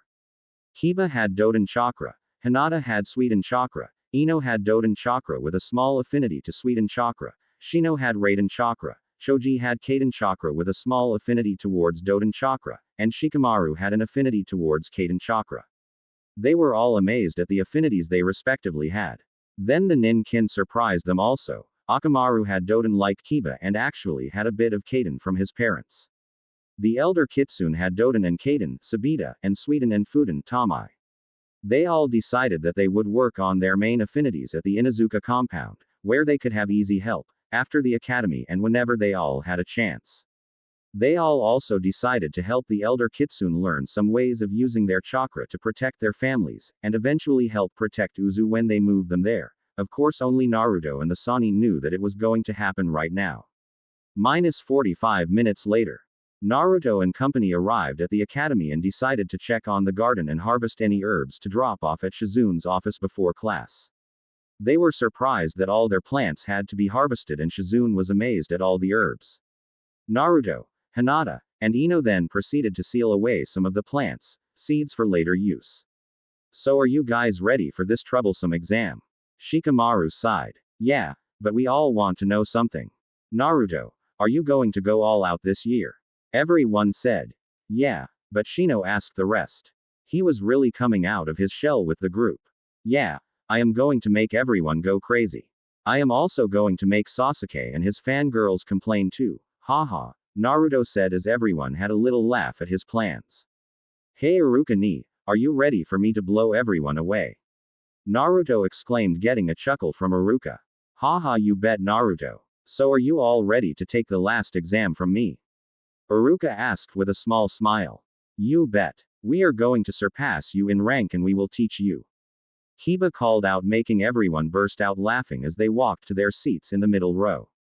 Eventually Sasuke walked in and took a window seat with Suiren right next to him, holding hands. Soon after, Sasuke's fangirls came storming in with Sakura leading them. Naruto and company all had earplugs in while Sasuke and Suiren couldn't wait to be away from them. Then the rest of the class came in, followed by Mizuki, who openly glared at Naruto, who stealthily flicked him off without Iruka noticing. Iruka passed out the paper test, which was an easy test for Naruto and company, Sasuke, Suiren, and Sakura. They all finished the test with still half an hour to sleep or read. Iruka collected the papers and dismissed the class for a break as he graded half the tests, namely the clan heirs and Naruto, while Mizuki graded Sakura's and the civilians' papers. Needless to say, the ninja family students all got perfects or just missed a perfect. Shikamaru actually tried and got a perfect with Shino, Naruto, Hinata and the Uchiha duo, while the others got one question wrong. Sakura got all right and the civilian students barely passed. The gang was at their garden table sleeping or reading and just enjoying their time. Naruto studied his Fuinjutsu and figured he was able to unlock the next summoning scroll from his mother's clan. Iruka called them all back and told them that their next test would be shuriken and kunai throwing. All the civilians, minus Sakura, went, and got a combined score of 10/20, which was barely enough to pass. Sakura got a 15/20, 8/10 on kunai and 7/10 on the shuriken, thanks to the practice she received from Mizuki and her uncle who helped her since she started the academy. The gang, except Naruto and Shikamaru, got 19/20. Naruto, Shikamaru, and the Uchiha duo all got perfect, but Naruto and Shikamaru won up the Uchiha. Shikamaru moved the targets back 12 extra feet while Naruto moved them back 12 more feet, two behind different objects, a tree and rock, and one was moving. Sasuke was seething as he saw the losers, in his mind, do better than him. Okay guys, for the last portion we are going to have a taijutsu tournament, but one of you guys will have to face Mizuki sensei and last at least 3 minutes or get multiple good hits on him to move up a round. So who wants to take him on? Iruka informed the class. I will, Iruka sensei. Kiba calmly said as he knew that his training will help. Okay Kiba, and you will be healed afterwards, and so will everyone else so they can do the best each round. Kiba, your match will be first, then the civilians, and then the ninja families.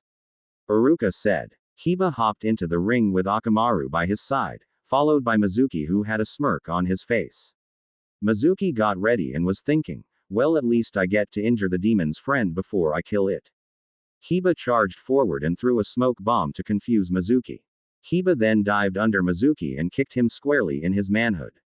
Mizuki collapsed while Kiba and Akamaru charged in with a Gatsuga, which was one of the best taijutsu moves he learned from his mother so far. Kiba wins as he landed lots of good hits on Mizuki. Skip civilian fights. Naruto vs. Shino. Naruto won after 10 minutes. Shikamaru vs. Ino. Shikamaru won after 5 minutes. Suiren vs. Hinata. Hinata barely won after 20 minutes. Sasuke vs. Choji. Sasuke won after 5 minutes. Skip civilian second round. Naruto vs. Kiba. Naruto won after 10 minutes. Shikamaru vs. Hinata. Hinata won after 10 minutes. Sasuke vs. Civilian cannon fodder. Sasuke won in 3 minutes. Kunoichi finals. Hinata vs. Sakura. Hinata activated her Byakugan and got ready in the basic stance for her new Juken style. Sakura was able to last 10 minutes by dodging until Hinata landed the first blow on her shoulder. Hinata then disabled Sakura's arm, causing Sakura to feel extreme pain but tried to continue. Sakura tried to sweep kick Hinata, who jumped over her leg and hit her on her hip joint, causing her legs to be disabled. Hinata then pulled out a kunai and held it at Sakura's throat until Sakura gave up. Winner.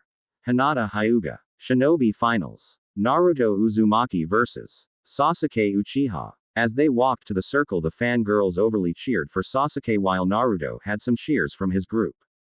Hajime. Iruka yelled. Naruto then released all of his weights in order to finish the match quicker, as he wanted to go see Hana and unlock his new summoning scroll. Sasuke threw down 4 smoke bombs and charged forward.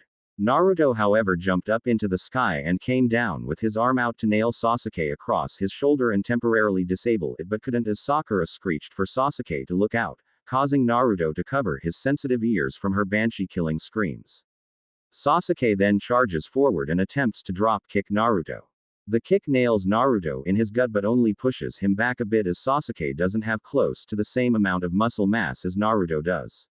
Naruto grabs Sasuke's leg and throws him high into the air. Naruto jumps up and punches Sasuke in the gut, causing him to spit up a little bit of blood. Naruto then pushes Sasuke down before him and lands on top of him, making a Sasuke-shaped crater. All the fangirls were shrieking as Naruto slowly stood above a knocked-out Sasuke. Naruto then fell to the ground from the shrieking as Iruka named him the winner. -15 minutes later, Naruto woke back up with Ino cradling his head in the classroom.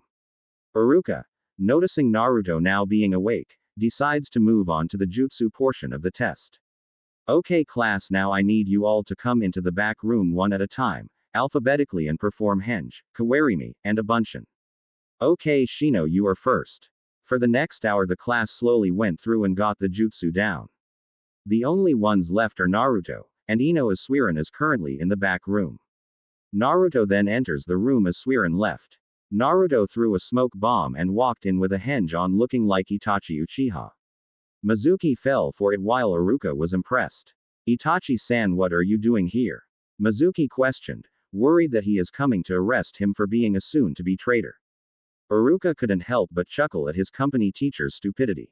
It's me, Naruto. Naruto said as he dispelled the jutsu. Amazing, Naruto. Now do a kawarimi please. Iruka ordered. Sure thing, Iruka-sensei. Naruto said as he switched places with Mizuki as he was leaning back, causing the idiot teacher to fall backwards and then be splayed across his chair as Naruto switched back. Naruto then made a cross and preformed the cage bunshin and then had each clone make a normal bunshin. Congrats Naruto, you pass. Iruka said, proud for his little brother figure. How about I take you and your friends to the Akamichi barbecue restaurant that also now serves special ramen? Iruka asked. Sure thing. Just after I activate Gigi's seal. Naruto said while Iruka knew what he was talking about. What seal, Naruto? Mizuki asked while thinking. What is this damn demon talking about? It already sucks that I can't frame me stealing the forbidden scroll on him. Mizuki thought, not knowing that his thoughts were being projected, and Kakashi and Itachi put chakra suppression seals on him and took him to Ibiki. Well, at least that fool is taken care of. Naruto sighed. Yeah, now let's go see the rest of the class, and here is your headband. Iruka said, giving Naruto a leaf headband with red cloth that had black Uzumaki swirls, blue Senju tridents, and purple Namikaze waves at the end. There were also some kitsune on the side of the medal. Sweet. Thanks Iruka ni. Naruto exclaimed. Naruto and Iruka walked out and everyone stared at Naruto's headband, thinking how unique it was, and the fangirls thought it was lame. Okay class, you have 1 week off until you need to come back and meet your Jonin sensei.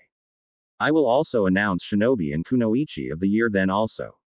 Iruka said. Half an hour later, everyone was at the Akamichi barbecue restaurant with Iruka and Shizune.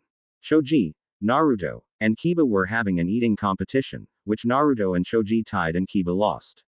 Then Ino and Hinata convinced Naruto and Kiba to have a sniff-off for different types of food as a joke, which Kiba won by 1 point. Then Hana showed up with the Heimaru triplets, who tackled Naruto, licking him like crazy while Ino and Hana laughed at the actions. Hana, Ino, and Hinata then convinced the DJ to play a song that they can dance to. Hinata grabbed Kiba and Naruto made a clone for Ino as he danced with Hana. Shino, Shikamaru, and Choji sat to the side talking to three girls from their clans. Shino was talking to a girl from his clan who was his age but wanted to help raise the Kikaichu bugs so she only had basic ninja skills. Her name is Aki Aburame. Choji was talking to a Nara girl who helps with the Nara bookstore named Natsu Nara. Shikamaru was talking to an Akamichi girl who was the skinniest Akamichi girl and one of their best chefs. Her name is Suki Akamichi. -1 week later, Naruto and the gang were waiting for class to start and were talking about what teams they hoped to be on. Iruka walked in with the rest of the class and got everyone ready to tell the teams. Okay, before I announce the teams, I will announce the Shinobi and Kunoichi of the year. The Shinobi of the year is Naruto Uzumaki and the Kunoichi of the year is Hinata Hyuga. After Iruka announced that there were shouts of denial from the fan clubs of Sasuke Uchiha. Iruka couldn't talk until all the shouts died down. Okay, now on to teams. Team 1 is, Team 7 is Sasuke Uchiha, Sakura Haruno, and Sai, your Jonin sensei is Kakashi Hatake. Team 8 is Shino Aburame, Kiba Inuzuka, and Yakumo under Kurenai Yuhi. Team 9 is still in rotation from last year. Team 10 is Suiran Uchiha, Shikamaru Nara, and Choji Akamichi under Asuma Sarutobi. Before Iruka could continue, he was cut off by 3 people. Iruka sensei, who is this Sai Baka that is on mine and Sasuke-kun's team. He will probably just slow Sasuke-kun down and thus slow me down also. The pink hair banshee yelled. Why isn't Hinata-chan on mine and Shino's team? Kiba exclaimed in shock and sadness. Iruka sensei, why am I not on a team? Ino asked, worried that something happened and she wasn't going to be on a team. Naruto just smiled at his 2 friends' reactions, and couldn't care less about Sakura. Well, Sakura, Sai is a boy your age that is from the Anbu division called Root and is going to be on your team to readjust to normal lives and gain back his emotions. He will show up with your sensei. Kiba, Hinata is actually being apprenticed by Shizune-chan to be a medic and will actually still train with Team 8 for taijutsu, normal ninjutsu, genjutsu and other things, but Shizune-chan will help teach her more in-depth things in medical ninjutsu.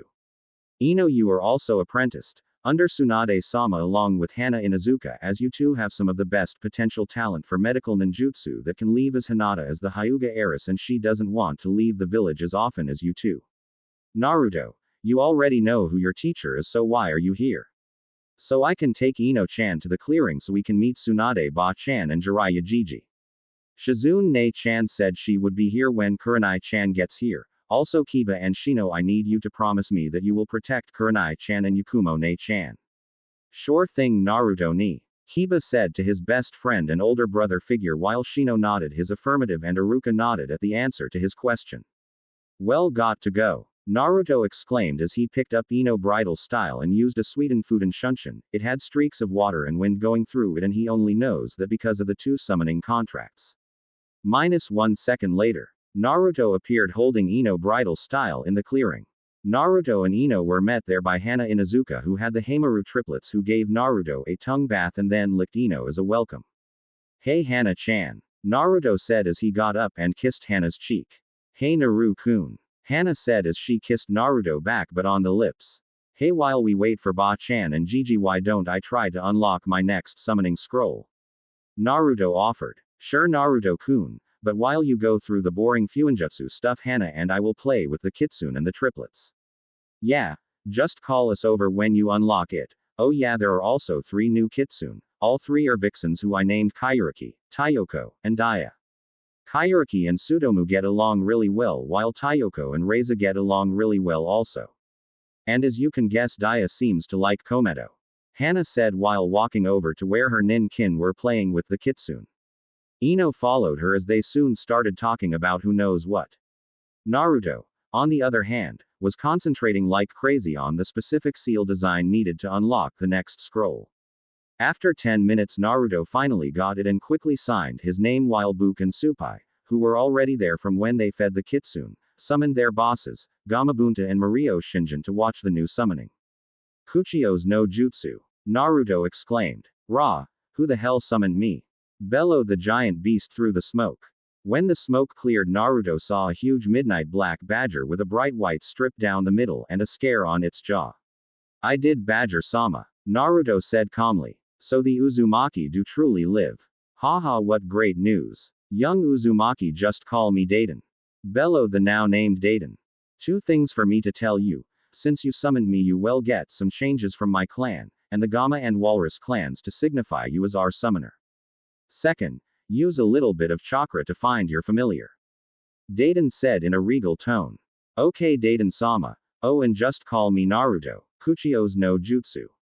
Naruto exclaimed, summoning a medium-sized badger with russet brown fur and a forest green stripe down the middle with 4 horizontal silver stripes intersecting the green stripe. Dayton-sama, was it you who summoned me here? Asked the young badger. No, it was young Naruto-kun who summoned you. You and he are now partners, Hako. Came the regal reply from Dayton. Sure thing, Dayton-sama. Hello, Naruto, said Hako. Hello, Hako. So what are your specialties? Naruto asked. My specialties are Doden Jutsu and close combat utilizing my claws and fangs. Hako replied. Awesome. So we have a close combat and Doden user, a Kenjutsu and Suiden user who can work long range with Suiden Jutsu, a healer and Suiden user, and a long range to close range Suiden and Raiden user who can dive deep. Both the healer and the deep diver also have a touch of Kaden to help take care of others and staying safe. Now on to the changes. Bellowed all 3 of the bosses. And don't worry, your other summons will be able to apply changes too. Okay. Naruto said before the changes started. Hana and Ino watched the whole thing and were about to run to Naruto's side when his familiars stopped them, saying this has to happen. From the badger summons, Naruto's nails grew into small claws that he could extend up to 8 inches at will. He also gained night vision from the badgers. From the Gamma summons, Naruto gained the ability to breathe through his skin when needed and his feet became slightly webbed, but not too much, it was barely noticeable unless you went out of your way to look. And lastly, from the Seiuchi summons, Naruto's canines grew into small tusks, elongated canines that didn't get in the way of anything, and his lungs grew to hold 5 times the capacity that it could currently hold. Naruto also gained markings on his cheeks like Jiraiya, but they curved and made some swirls, vertical stripes on his back, and Inuzuka-like markings on his lower arms. The bosses and familiars soon went back to their summon realms. Hana and Ino were speechless at Naruto's transformation, but in a good way. The slightly webbed feet would take some getting used to, but they thought Naruto looked more feral, and in their opinions slightly hotter. Hey Gaki. Are you, and, you're, what the hell happened?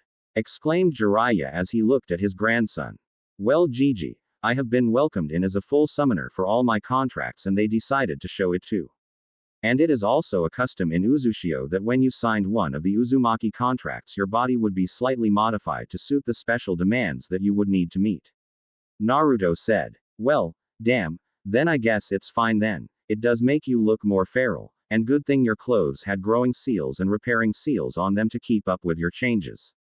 Jiraiya said. Naruto then tried concentrating on shrinking his nails and fangs tusks, and slightly decreasing all the changes for now, until he has time to get used to them. Surprisingly, the changes did become less obvious, except for the cheek markings and his lung capacity. Phew, what a relief, I look slightly normal now. Naruto sighed as the girls giggled at his action. So are you all ready to go meet Tsunade Harem at Training Ground 44 for a team meeting thing before we leave to go train? Yeah Gigi, Jiraiya-sama, the group said as Jiraiya teleported them all to Training Ground 44, where Anko was talking to Tsunade for permission to join them on their training journey as she doesn't have anyone to spend time with as Kurenai and Yugao are both very busy. Yeah Anko-chan, you can join us, you can help train the runts since you are a Tokubetsu Jonin. Thank you Tsunade-sama. Hem. Tsunade Harem, are you all ready to go through the introduction process and leave? Nah, we can skip the introductions as we all know each other. Let's just get going to Mitsu no Kuni and then Kuma no Kuni so we can train. Tsunade said. Sure thing, but don't forget we are also taking some missions from those countries as we train, and a lot of missions for Hoshigakure in Kuma no Kuni, so they let us use their special meteor to help with your chakra reserves. Jiraiya stated. Wait. First let's test Hana-chan's affinity. Naruto said. He then took out a piece of chakra paper and handed it to Hana. Hana channeled her chakra through the paper and the group was amazed at what they saw. Hana had an affinity for fire with a smaller secondary affinity towards wind. -2 hours later. Naruto, Anko, Ino, and Hana were following Jiraiya and Tsunade on their way to Mitsu, where they will learn how to make special ointments from the special honey found there, along with training to become tough shinobi. Naruto made 2 shadow clones, one to carry Ino and another to carry Anko as he picked up Hana. She didn't have the 3 Heimaru brothers with her as they stayed in the clearing with the Kitsune and would help train Akamaru. Naruto accepted the fact that he would be put into the CRA due to him being the last male Uzumaki, and he wouldn't let his mother be used to make a male heir that would become anyone's pawn, as the elders still have some untraceable control, and Danzo disappeared 2 weeks after he was arrested. Naruto has also decided on the first 3, them being Hana, Ino, and Anko. Then when they get back to Konoha, he would have to get Kurenai to become one of his girlfriends if she wants to. They made it to a small town called Meiji-ishin Maki, where Jiraiya purchased an entire apartment complex for the Namikaze clan, although he didn't say Namikaze. They took 2 rooms, both being top-floor suites where Naruto and his new girlfriends can live whenever they are in this town. Naruto also set up the village as a little place that supports the Uzumaki clan, as in a big underground base and future trading center and mission supplier, which will give them a foothold into the elementals. A week later, the group of 6 ninjas made it to the capital of Mitsu no Kuni, where they met the leader Lady Ko, who had a feast in their honor, and seeing her old friend Tsunade Senju. The feast consisted of honey-glazed ham, sweet iced tea, biscuits, and a dessert of honeycomb. Naruto loved the taste of honey, so he asked if he could have some more, which he received. But the girls were smarter and bought a few jars of honey for later. Naruto learned the Rasengan with the help of Kage Bunshin under Jiraiya's tutelage, however he still needs to learn to do it with one hand and complete it like Minato wanted. The girls learned how to make chakra scalpels and how to channel chakra into their muscles and acquire Tsunade's super strength. Although everyone needed loads of practice. Naruto and Ino both preformed D-rank missions for Lady Ko and easily surpassed the necessary amount needed before doing C-rank missions. Soon enough, Naruto, Ino, and Hana were taking out the bandit camps around the capital and surrounding towns. Then when they got rested after their 10th bandit camp mission, Anko helped the younger ninjas improve their speed and reflexes by bombarding them with Senbon, kunai, shuriken, and using smoke grenades to make it harder for them to find the weapons. Needless to say, they got very cut up and were very sore, until Tsunade applied a special lotion to their wounds that actually contained the special healing honey from Mitsu no Kuni. After another week and a half, they set out to Kuma no Kuni, where Jiraiya knows the current Hoshikage, Akahoshi, who is a kind man that wants nothing better than to help his country. Kuma no Kuni has multiple factions, with Hoshigakure no Sato being the capital of the biggest one. The shinobi from Hoshi all had large reserves due to their meteorite, which has odd chakra abilities. When Naruto and group arrived, they had to fight through some small factions who hated Konoha shinobi and all shinobi from the major villages. Naruto and Ino's first kills didn't affect them until once they reached Hoshi, due to the fact that they killed from afar and didn't see the life leave their eyes. However, in Kuma no Kuni they saw the life leave their enemies' eyes up close. Naruto and Ino hurled, and when they got to Hoshi they collapsed and cried from killing someone and seeing the life leave the person up close. Hana and Anko spent 4 days to get them back to normal. Even the offer of ramen and red bean paste didn't help greatly. Jiraiya helped the elite Hoshi ninja beat other factions down and even helped them gain control of a majority of Kuma no Kuni. That took a week for Jiraiya to do. While that was going on though, Tsunade took Anko, Hana, Naruto, and Ino to the meteorite and told them to meditate for 2 hours. After the 2 hours they then practiced chakra control for the rest of the day, eating Kaseki Kenko seeds to regain their energy in a better way than the soldier pills. After a week their chakra reserves skyrocketed to above Chunin and almost Jonin. For Ino, she practiced the most. Anko was slowly reaching Kage level reserves, Hana was near medium to high Jonin level reserves, and Naruto's above Kage reserves grew even more. Tsunade also had Anko and Naruto teach the Kage Bunshin to Ino and Hana. After 2 days both Hana and Ino learned the jutsu, and the group would make as many Kage Bunshin as they could, 3 for Anko, 2 for Hana and 2 for Ino if she uses a Kaseki Kenko seed to help increase their reserves by even more. -2 weeks later, Tsunade and Jiraiya taught the younger 3 ninja on how to do elemental manipulations, just on the basic, like leaf cutting for wind, leaf burning for fire, making a mini whirlpool for Sweden, and rock forming from pebbles for earth, and Anko helped give pointers on taijutsu. Kage Bunshin were used to practice jutsu, chakra control, and chakra manipulation every day while the originals practiced taijutsu and Naruto began learning Uzumaki clan-style kenjutsu. Jiraiya also took one clone form all 3 of the younger Kunoichi and 10 from Naruto to help teach them more fuinjutsu. Kuma no Kuni also made a secret pact to the Uzumaki clan and also made an alliance with Konoha which allowed for their beginner, academy level, shinobi to go to Konoha and learn what to do properly. -1 week later. Where are we going, Gigi? Ba-chan. Naruto whined as he wasn't told where the group was heading. Anko, Ino, and Hana knew that they were going to Takumi no Sato, which was a city-state between Kase no Kuni, Aim no Kuni, and Ishi no Kuni. Quiet, Gaki. You will find out where we are going when we get there, but first we got to go through the summon realms to get past Aim no Kuni. Jiraiya said. Why? Asked the younger shinobi. Cause they have closed their borders and someone in there was strong enough to beat Hanzo of the Salamander and all his lackeys. Jiraiya said, a little annoyed. Oh, said the Uzumaki heir. -3 hours later. Oi. Now where are we? Naruto asked. We are in Takumi no Sato, otherwise known as the Craftsman Village. They are some of the best weapons makers ever. They are only second to Tetsu no Kuni. Tsunade told her knucklehead grandson. Whoa. So am I getting a sword here? Also I am going to have to buy loads more kunai, shuriken, and senbon. Naruto said. You are getting a normal sword courtesy of us so you can learn your mother's kenjutsu style, which Tsunade Haim has a copy of. You will have to buy your own kunai, shuriken, and senbon though. Jiraiya said. And we will also be getting you girls swords also, Tsunade told Ino and Hana. Anko already denied using swords as they aren't her style. Jiraiya and Tsunade walked off to the stores while Anko went to get the rooms at a hotel, leaving Naruto, Ino, and Hana to explore by themselves. Hey, get out of here, you freaks. You're abominations. Get out of here, you monsters. We will kill you. The group heard screams coming from town square. They ran to the scene with Naruto in front leaking killing intent. When the group got there, they saw a girl around their age and a boy about half their age getting pelted with trash and small rocks. Stop. Kuchio's no jutsu. Naruto yelled as some of Kyuubi's chakra was leaking out due to his anger.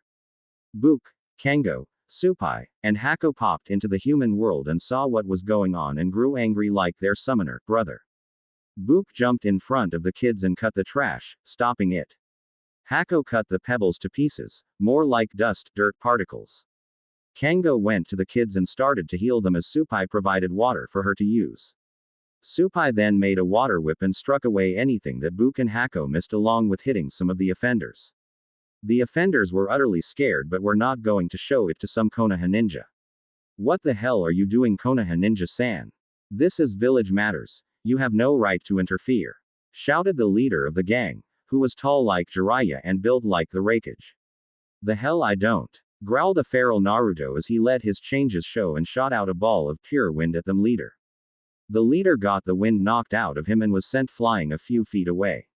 That kind of hurt, you little shit. Let me return the favor. The leader yelled as he went through some hand signs. Doden. Doryuso. Shouted the leader as earth spikes rose up to skewer Naruto. Naruto, however, swatted at each that rose with his claws as he charged at the leader. Hari Jigoku. Naruto yelled as needles shot from his hair and covered the man's arms and legs. Isn't that one of Jiraiya-sama's techniques? Ino asked Hana. Yeah, it is. Wonder when he learned that. Hana said. Ino and Hana then flared their chakra 3 times, alerting Jiraiya, Tsunade, and Anko to trouble. Then the 2 girls ran over and helped Kengo carry the other kids to safety and then heal their wounds. Anko soon arrived and saw what was going on and recognized the leader that Naruto was fighting.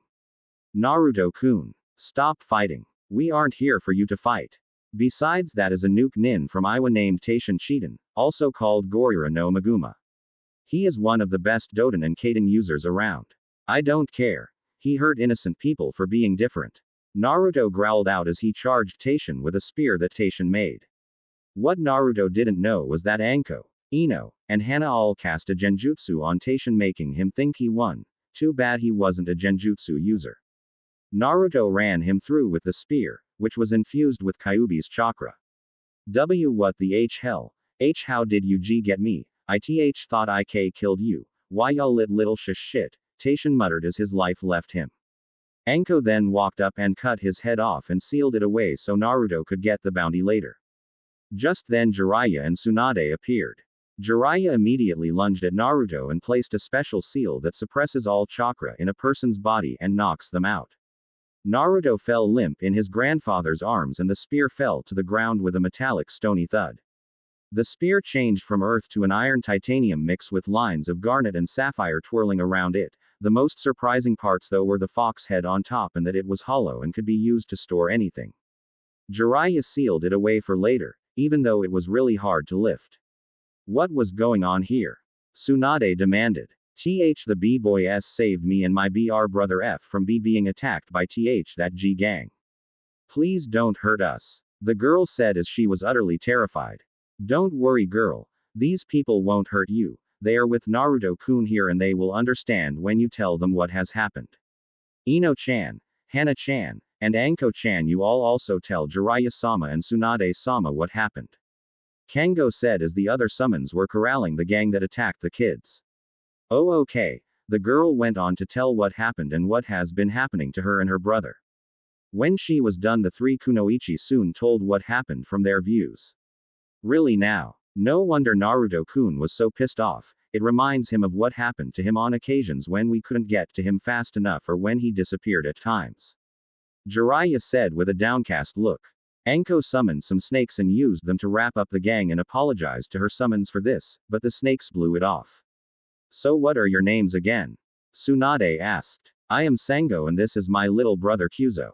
Said the girl. We are also the last of our clan and we have the ability to absorb chakra and we can also absorb materials like metal or wood or crystal and it essentially makes a layer of our skin into the material we absorb. Then we can manipulate it any way we want and it won't leave us until we want it to. Informed Sango. Naruto's experience while the girls and Jiraiya were talking. Where am I? Where are Hana-chan, Ino-chan, and Anko-chan? Where's Gigi and Ba-chan? Did I lose and they leave me? No, that's stupid, they are my loved ones and they wouldn't leave me, so what is going on? Naruto wondered aloud. Then Naruto heard the sound of crying and followed it, along the big mausoleum-like walls. At least it's not a sewer. Naruto sighed as he turned a corner and found the source of the crying. Why did they do this, Kyuubi-chan? Asked a sad grown blonde. I don't know Minato-kun, but Naruto-kun has finally arrived. Said an equally sad voice from inside a cage. Naruto-kun, said Minato as he stood up. Naruto however was speechless as he saw his father. To-san. Naruto gasped, and ran to his father and hugged him tightly. Where are we? We are in your mindscape Naruto. And can you please change the scenery in here, just think and it will happen. Minato said and requested as Naruto adopted a thinking pose. Soon enough the cage disappeared and fruit trees containing oranges, limes, apples and anything else appeared with cypress trees and white pine trees. Then a small two-story house appeared in the center of the area with a lake near it and rivers running through the area also. Then Naruto saw the person his dad was talking to. So you're Kyuubi? Naruto asked nervously. Hi Naruto-kun, and I was also supposed to be like a guardian angel but that plan got ruined. And I am so very sorry for what happened. Kyuubi said as she hugged Naruto tightly. It's okay, but what is your real name Kyuubi-chan? Naruto asked when he was freed from the hug. It is Yuka, queen of the Kitsune. And the Uzumaki clan guardian. Yuka said proudly. Then the trio discusses random tidbits for a little while. Well Yuka-chan, is there a way to get you out of here, without killing me? Yes, but you need to take my chakra, which can't happen until you get stronger. Also you will need to sign the Kitsune contract and summon either my mate or one of my two kits, once you find it at a lost Namikaze base. The Kitsune contract was given to the Namikaze nomads from the Uzumaki sealers as a sign of peace. Yuka explained while Minato nodded and formed a map of all the Namikaze bases he knows of and gave it to Naruto. Thanks to San and Yuka-chan. Naruto said as he thought of a huge bookcase. The bookcase made the house look pathetic in size and the shelves already had many scrolls on there from all that Naruto has learned. The shelves were divided into jutsu, nin and gen, physical jutsu, tai and ken, kinjutsu, places, people, weapons, and then a category for other information. Naruto then places the map in places, but he soon slowly starts to fade.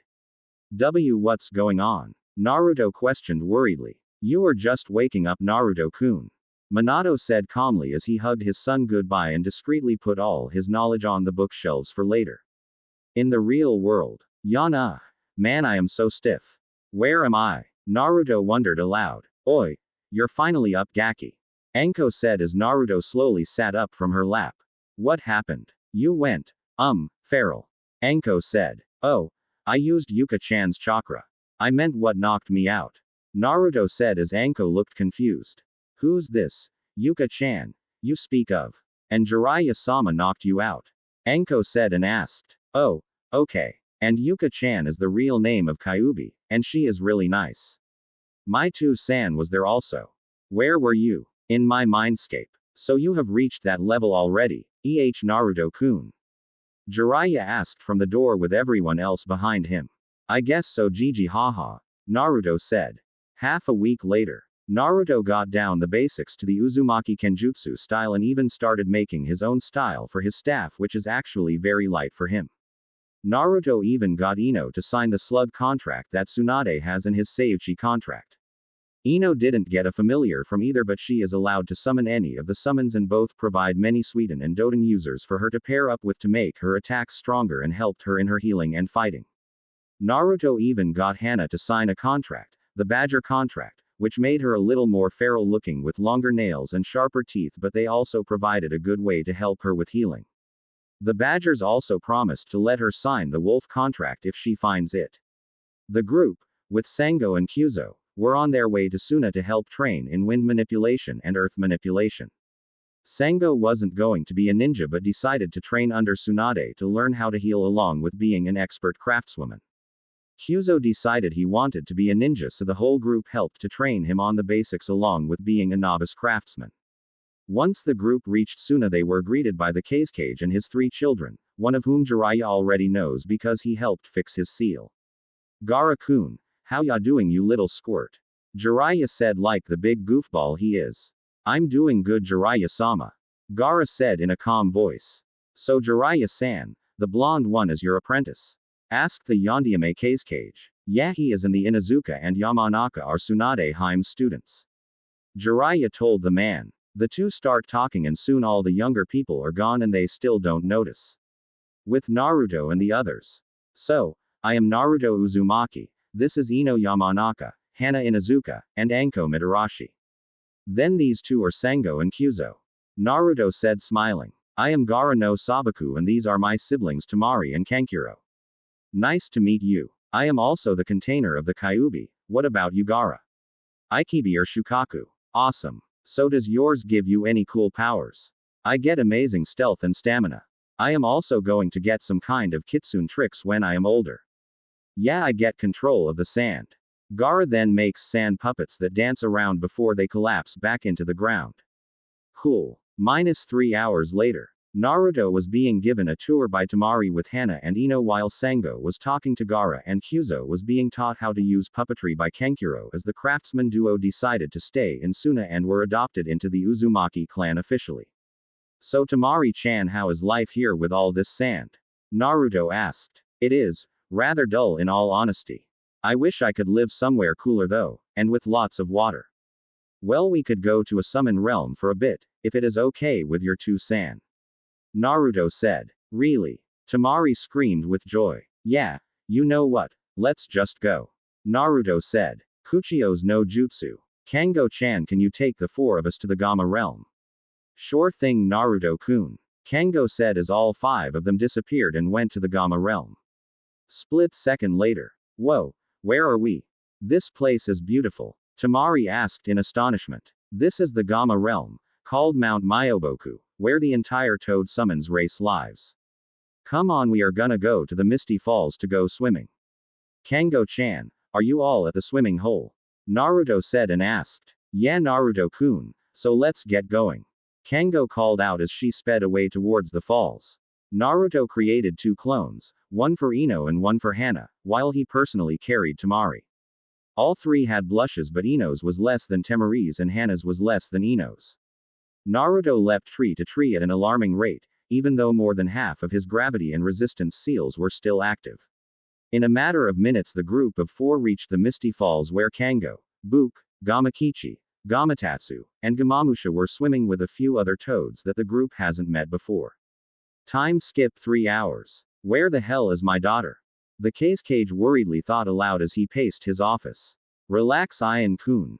Tamari is probably just giving Naruto-kun, Hana-chan, and Ino-chan a tour while Anko is probably practice fighting atop Jonin. Jiraiya said as Tsunade, Sango, and Kyuzo walked in with the other 2 San siblings. Surprising everyone there, though, was that Sango was on the arm of Gaara and he was smiling. Suffice to say that Kankuro passed out from shock, Kyuzo was speechless, and the older ninja were shocked by how fast the relationship seemed to happen. So you and your brother are staying here, Sango-chan? Asked an obviously happy Gaara.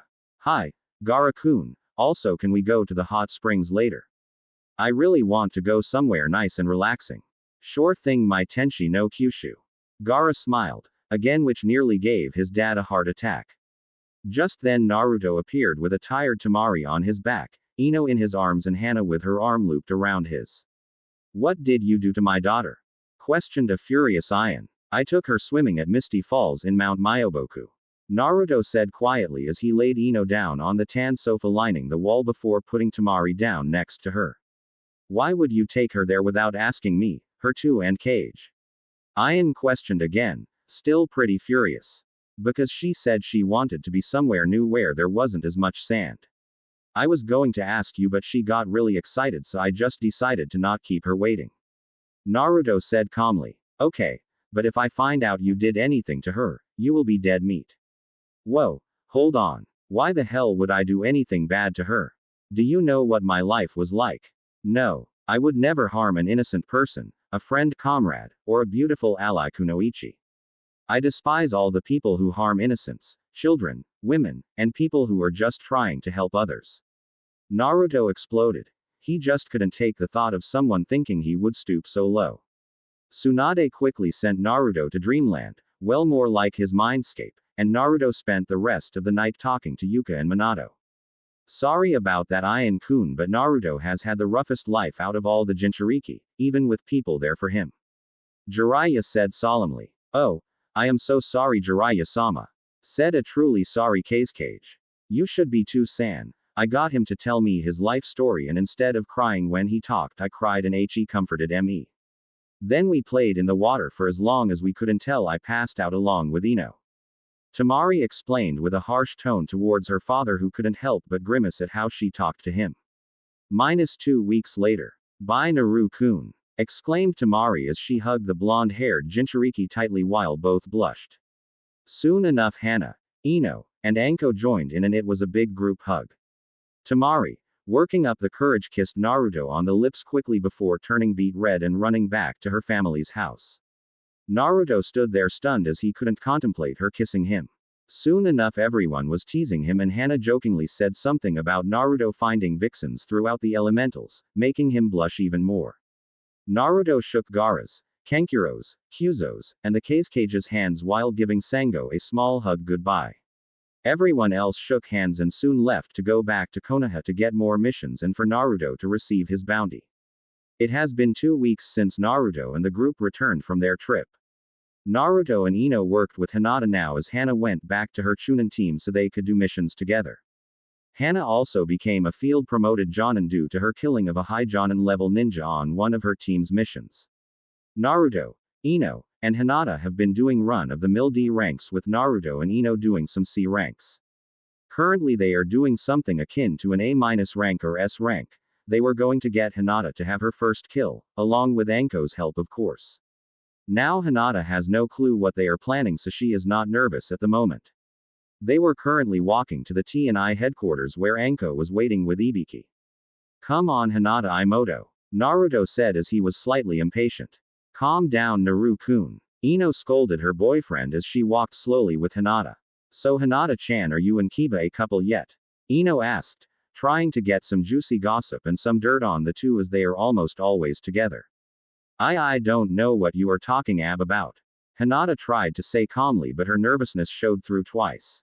I can't let anyone know yet. Kiba-kun and I decided we would announce it at the clearing after his mission he just got today. Fine then, spoilsport, I'll wait until he gets back and trick him into telling me. Alright, you two, we are here. Ibiki ni, Anko-chan, come on and let us in. Naruto called through the speaker seals he placed in there, well, in the safe areas. Suddenly the doors opened by themselves, which freaked Hinata out. What are we doing here again? Hinata asked nervously. Just wait, Hina Imoto. What the hell are you going to do to me now, you stupid? Came an eerily familiar voice from around the corner, and the group could only see Ibiki and Anko. We aren't going to do anything, they are. Came the calm, gruff voice of Ibiki as Naruto, Ino, and Hinata walked forward. Ha! Like the Kyuubi Gaki can do anything. I'll just be a martyr when the people find out it was him who killed me. Mizuki taunted when he saw them. Oh, a Yamanaka and Hyuga too. Maybe when I get free thanks to the civilian council and elders I will let you two live and be my slaves. Mizuki cackled. Over my dead body, Mizuki tem. Naruto said as some of Yuka's chakra went through his body, and concentrated into his elongated nails, which he then slashed across Mizuki's face, causing some bad bleeding, which was then healed by a seal on his body. See, they are even keeping me healed. All I have is a slight scar. Mizuki taunted again. Hinata, this is a B rank to A rank mission for you. It is to kill Mizuki, and it is only so high since it is your first kill. Now the question is, do you want to see the life leave his eyes or not? Naruto asked in a very serious manner as Anko and Ino blocked her escape route. I don't KN no. I don't think I can KKK kill my ex-sensei. Hinata stuttered very fearfully. Hina Imoto, you have to do this. This way you won't freeze up on the battlefield, and so you learn that yesterday's allies could be tomorrow's enemies. Fine. Hinata said as she steeled her nerves, but not answering the question about his eyes. Wait 1 second though, Hinata. You also have to torture him so you can gain some skills in that also. Fine. Naruto walked up and said he had a favor to return first and that he wanted to test something. Naruto elongated his claws and alerted Ino and Hinata to look away. Naruto then placed his claws around Mizuki's right eye, just on the edge of the socket. What are or why you doing? Mizuki asked fearfully. You'll see, partially. Squelch. Naruto's claws went into Mizuki's eye socket and tore out his right eye. Quote exclamation mark. My eye, you demon. You removed my eye. Mizuki screamed in agony. It didn't help that his eye regrew cause of the hidden seal on his body. Seals spread over his body and were healing him before retreating. Since that healed your eye, I guess it heals every wound and would just take longer to heal your brain completely. Interesting. And that means we can use you to train new ninjas in how to torture and kill. That way we will have battle-hardened ninja whenever we need, and it will also give me more time to find the seal so I can apply it to other traitors, so when you die of old age we will have more to take your place. Naruto said so low that only Mizuki and Ibiki could hear, but only slightly. Mizuki shivered at that thought while Ibiki chuckled at his little brother's, in all but blood thought. Once Mizuki's eye was fully regrown and operational, he was able to fully witness Naruto squishing and shredding his eye. Anko-chan, Ino-chan, I need you two to take Hinata-chan outside for right now. Ibiki and I need to have a personal chat with Mizuki. Naruto said as he slowly dragged a sharp claw down Mizuki's face. Sure thing, Naruto-kun. Anko said as she took the two female genin outside. With them gone, Naruto then pulled out a scroll labeled Torture and Interrogation, which surprised Ibiki. Naru Ototo, why do you have that with you? I thought you were sending that you know where. I made a copy of everything, kind of helps when you sent 4 of everything. This only has 1 of everything though, but I put repair seals on them all. Naruto then unsealed a curvy dagger. The dagger was coated in a poison that increases pain and makes the person delirious after an hour. Naruto then put the dagger into Mizuki's left pectoral and dragged it over to the right. Then Naruto dragged it down to the bottom of the ribcage, over to the other side and back to the left pectoral. Naruto then cut a 9 in the inside of the box and broke all 4 of his limbs. Mizuki then felt a searing pain in his groin and screamed at the top of his lungs for 5 minutes. The cause of the pain was a contraption Ibiki made that chews through whatever it is attached to at a set speed. This one just so happened to be on the tip of his manhood and going at an agonizingly slow speed. Soon enough, Though, it reached his family jewels and ground them to dust before Ibiki ripped it off of him with a 2-foot-long clamp, tearing off lots of skin. Naruto then took 2 more daggers that could be bought at any ninja store for like 1 ryo and shoved one into Mizuki's with a 4-foot clamp and into his manhood with another 4-foot clamp. Mizuki promptly passed out but not before hearing Naruto and Ibiki say something together. Don't threaten or mess with those we care about. And that was also for beating me, Naru Ododo, up on the Kyuubi festival after you became a Chunin. 1 hour later. Mizuki was now awake with scars all over and a weird feeling of constantly being cut in his private regions whenever he moved the lower half of his body. However, there was no time for him to contemplate this as the group walked in. Hinata walked forward with a serrated knife and activated her Byakugan. Naruto ni, the seal is on the heel of his left foot. Hinata told him so he could then study it. Hinata then raised the serrated knife to Mizuki's face and slashed him right above his eyes. I was old what you did to Naruto ni, so I no longer have a problem with torture and practice killing. Hinata said coldly as she was furious. She then turned the stand Mizuki was strapped onto horizontally so it would act like a table.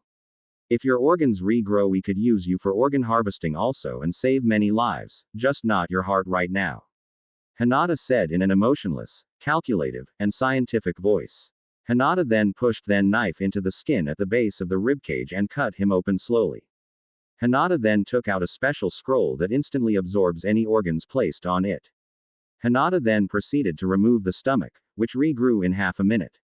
Then she took out his intestines, gallbladder, kidneys, and pancreas, which all grew back in a minute or so. Hinata then allowed the open area to seal itself shut as she cut open the area above the right lung open, which included removing ribs, and carefully took out both lungs, which quickly grew back because of their necessity. Hinata also allowed that wound to heal, and once it did, she stabbed all 4 of his limbs multiple times and cut off all of his fingers and toes, which sadly grew back. Hinata then cut Mizuki's jugular and slightly his heart, which caused him to slowly bleed out. Then his heart was fixed in 3 seconds while she kept the jugular open until he bled out 98% and then let it heal. When it healed, he lost 99% of his blood and looked deathly pale. Then he screamed in agony as his body sped up the blood-making process 200-fold. -3 minutes later at the clearing. Hinata was on the ground mumbling and crying. IWOU would have killed him if I wasn't for that SC seal. Hinata got out in between sobs. She knew she had to do it, but she still couldn't help but feel bad at the possibility of having killed someone.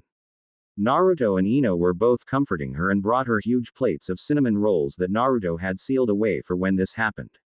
After 3 hours of crying and comforting, the trio went to the Hokage to tell him their missions were done. He gave Hinata the week off to get herself over the fact about what she did and a card for as much cinnamon rolls an A-rank mission could buy, but he got the scroll before she left. To say he was amazed would be an understatement. He quickly had Anbu take them to the hospital with a note explaining what happened for Tsunade and Shizune. Naruto and Ino both got paid for a B-rank mission, and Naruto received the last of his bounty from Iwa, which was actually 300,000 ryo and a scroll containing 2 million crystals, diamonds, pearls, garnets, sapphires, rubies, granditerite, and benitoite, from the Chitin family mine in Iwa, which were promptly sent to the Namikaze compound's hidden safe that only opens to Namikaze, Senju, Uzumaki blood. Naruto, though, donated 9 of every gem to the village to make a special ornament for the founding festival. The ornament would look like a glittering tree with flames around it. Naruto also sent some to Suna for Sango and Kyuzo, who sent a letter back after 2 weeks saying they are going to make more with their absorption abilities to provide wealth for the Uzumaki clan, Suna, and poor peasant everywhere. Naruto then opened a seal on one of their letters and was amazed to see 18 of each jewel, and they were all the size of Jiraiya's hair. The day after, Kiba left and Hinata practiced killing Mizuki. Gigi-sama, what do you need us for? Asked a sleepy blonde as he stood next to Hana and Ino. Well, I need you 3 to go and help Kakashi-kun's team. They ran into the demon brothers, Mizu and Guzu. Thankfully they are still alive and are actually returned to Uzu by one of Kakashi's summoned dogs. So they did join Uzu with Zabuza. Naruto said as he realized that they usually worked with the demon of the bloody mist. What do you mean, Hokage-sama, Naru-kun? Ino and Hana asked. Hiruzen then went through 2 sets of hand signs. After the second one, a folder with the title Project Uzu appeared and the 2 kunoichi quickly read it. Is this true? Naruto's Ka is rebuilding the destroyed village? Asked Hana, as she was the only one of the 2 that knew she was alive. Ino was just soaking up the information. Hi Hana-chan, she is. Now you 2 must swear to never reveal this to anyone, let alone talk about it. If you do, then the penalty is death, no matter what Naruto does to protect you. Hiruzen said in a calm, yet icy tone. Hi, Hokage-sama, replied the kunoichi. Hana, you are in charge, but when you team up with Kakashi it will be a joint leadership. Hi, Hokage-sama. -3 hours later. Naruto, Hana, and Ino all arrived at the dock and spotted Kakashi and his team with an injured Kiba. They quickly ran over to the group where Hana handed Kakashi the scroll while Naruto and Ino healed Kiba. Okay, team, this is now a joint mission with the apprentices. Kakashi informed his team after reading the scroll. So what has happened and why is Kiba with you? Hana asked. Well, the demon brothers appeared and before I could talk to them Sasuke decides to fight them, so I signed to them to attack me and I switch with a log so I can see what happens. My team only won because of Kiba releasing all the seals on him and that the demon brothers were not going all out on him. Kiba is here because the Hokage decided we could use a good tracker and Kurenai's team couldn't come since Kurenai had to stay back for Hinata. Kakashi whispered. Kuchio's no jutsu. Came 2 yells as Supai and another walrus named Sukiwa appeared. Sukiwa's colors are the reverse of Supai's. Once Kiba regained consciousness, the group held a meeting.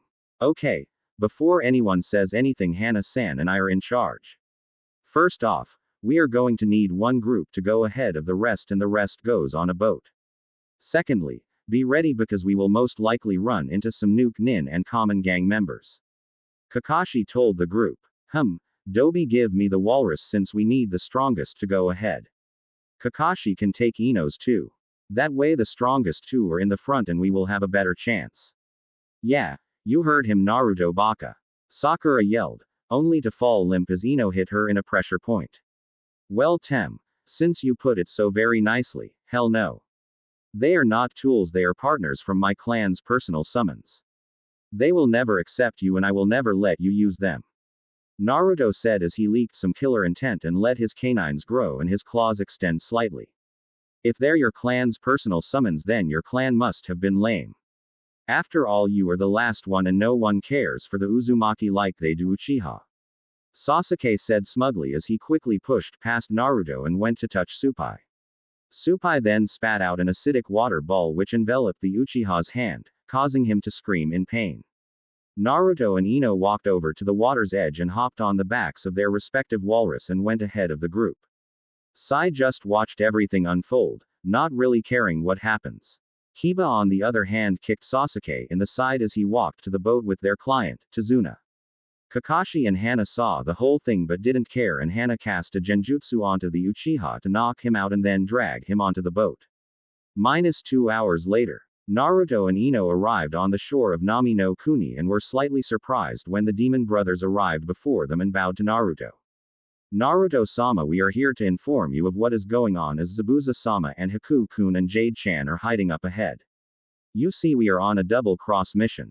Kushina-sama sent us on a covert mission to kill Gato, who basically took over while pretending to do a mission for him. He wants us to kill the bridge builder, but we are instead going to hide him and make a fake to bring to him. Then we would kill Gato and bring the bridge builder back. But since Kakashi-san and you are here, we need to fake fight you all. We won't appear since we were supposed to have been taken care of already. Maizu said. Okay, thanks for your report, Maizu. Now I want you both to make a sweeten buncheon and have them give Zabuza this scroll while you 2 return to Uzu and help my Ka-chan fix it up some more, and give her this too. Naruto ordered while handing their clones the scroll for Zabuza and then the scroll for Kushina. Soon after the brothers left, the boat arrived with the others. Sasuke and Sakura were furious and wanted to attack Naruto and Ino. However, they were under orders not to do anything because their earlier interaction is already in the mission report, which Kakashi writes in every night, so it is as exact as possible. They both scowled at the blonde duo while the walrus duo went back to their summon realm. So Tazuna-san, how far to your house? Hana asked. Not too far. Maybe about another 4 to 6 hours if we take a break every hour. Tazuna said without a drunken slur. Team 7 was amazed by how polite he seems when he isn't drunk. You heard him, so let's go. Kiba yelled as Sakura walked towards Hai and punched him. Shut up, you baka. No one wants to hear your mutt voice. Sakura screeched. Sakura then pissed herself as Naruto's staff appeared by her neck and the edge was growing sharper. Naruto learned that he can manipulate his staff with his chakra after talking to Yuka and Minato and lots of training. Kami, that's disgusting. Naruto said. In heaven. I know, right? Kami said. Yummy. Why the hell did you give that family life after I killed them off? I mean, now they are even worse, 2 personas and screeching.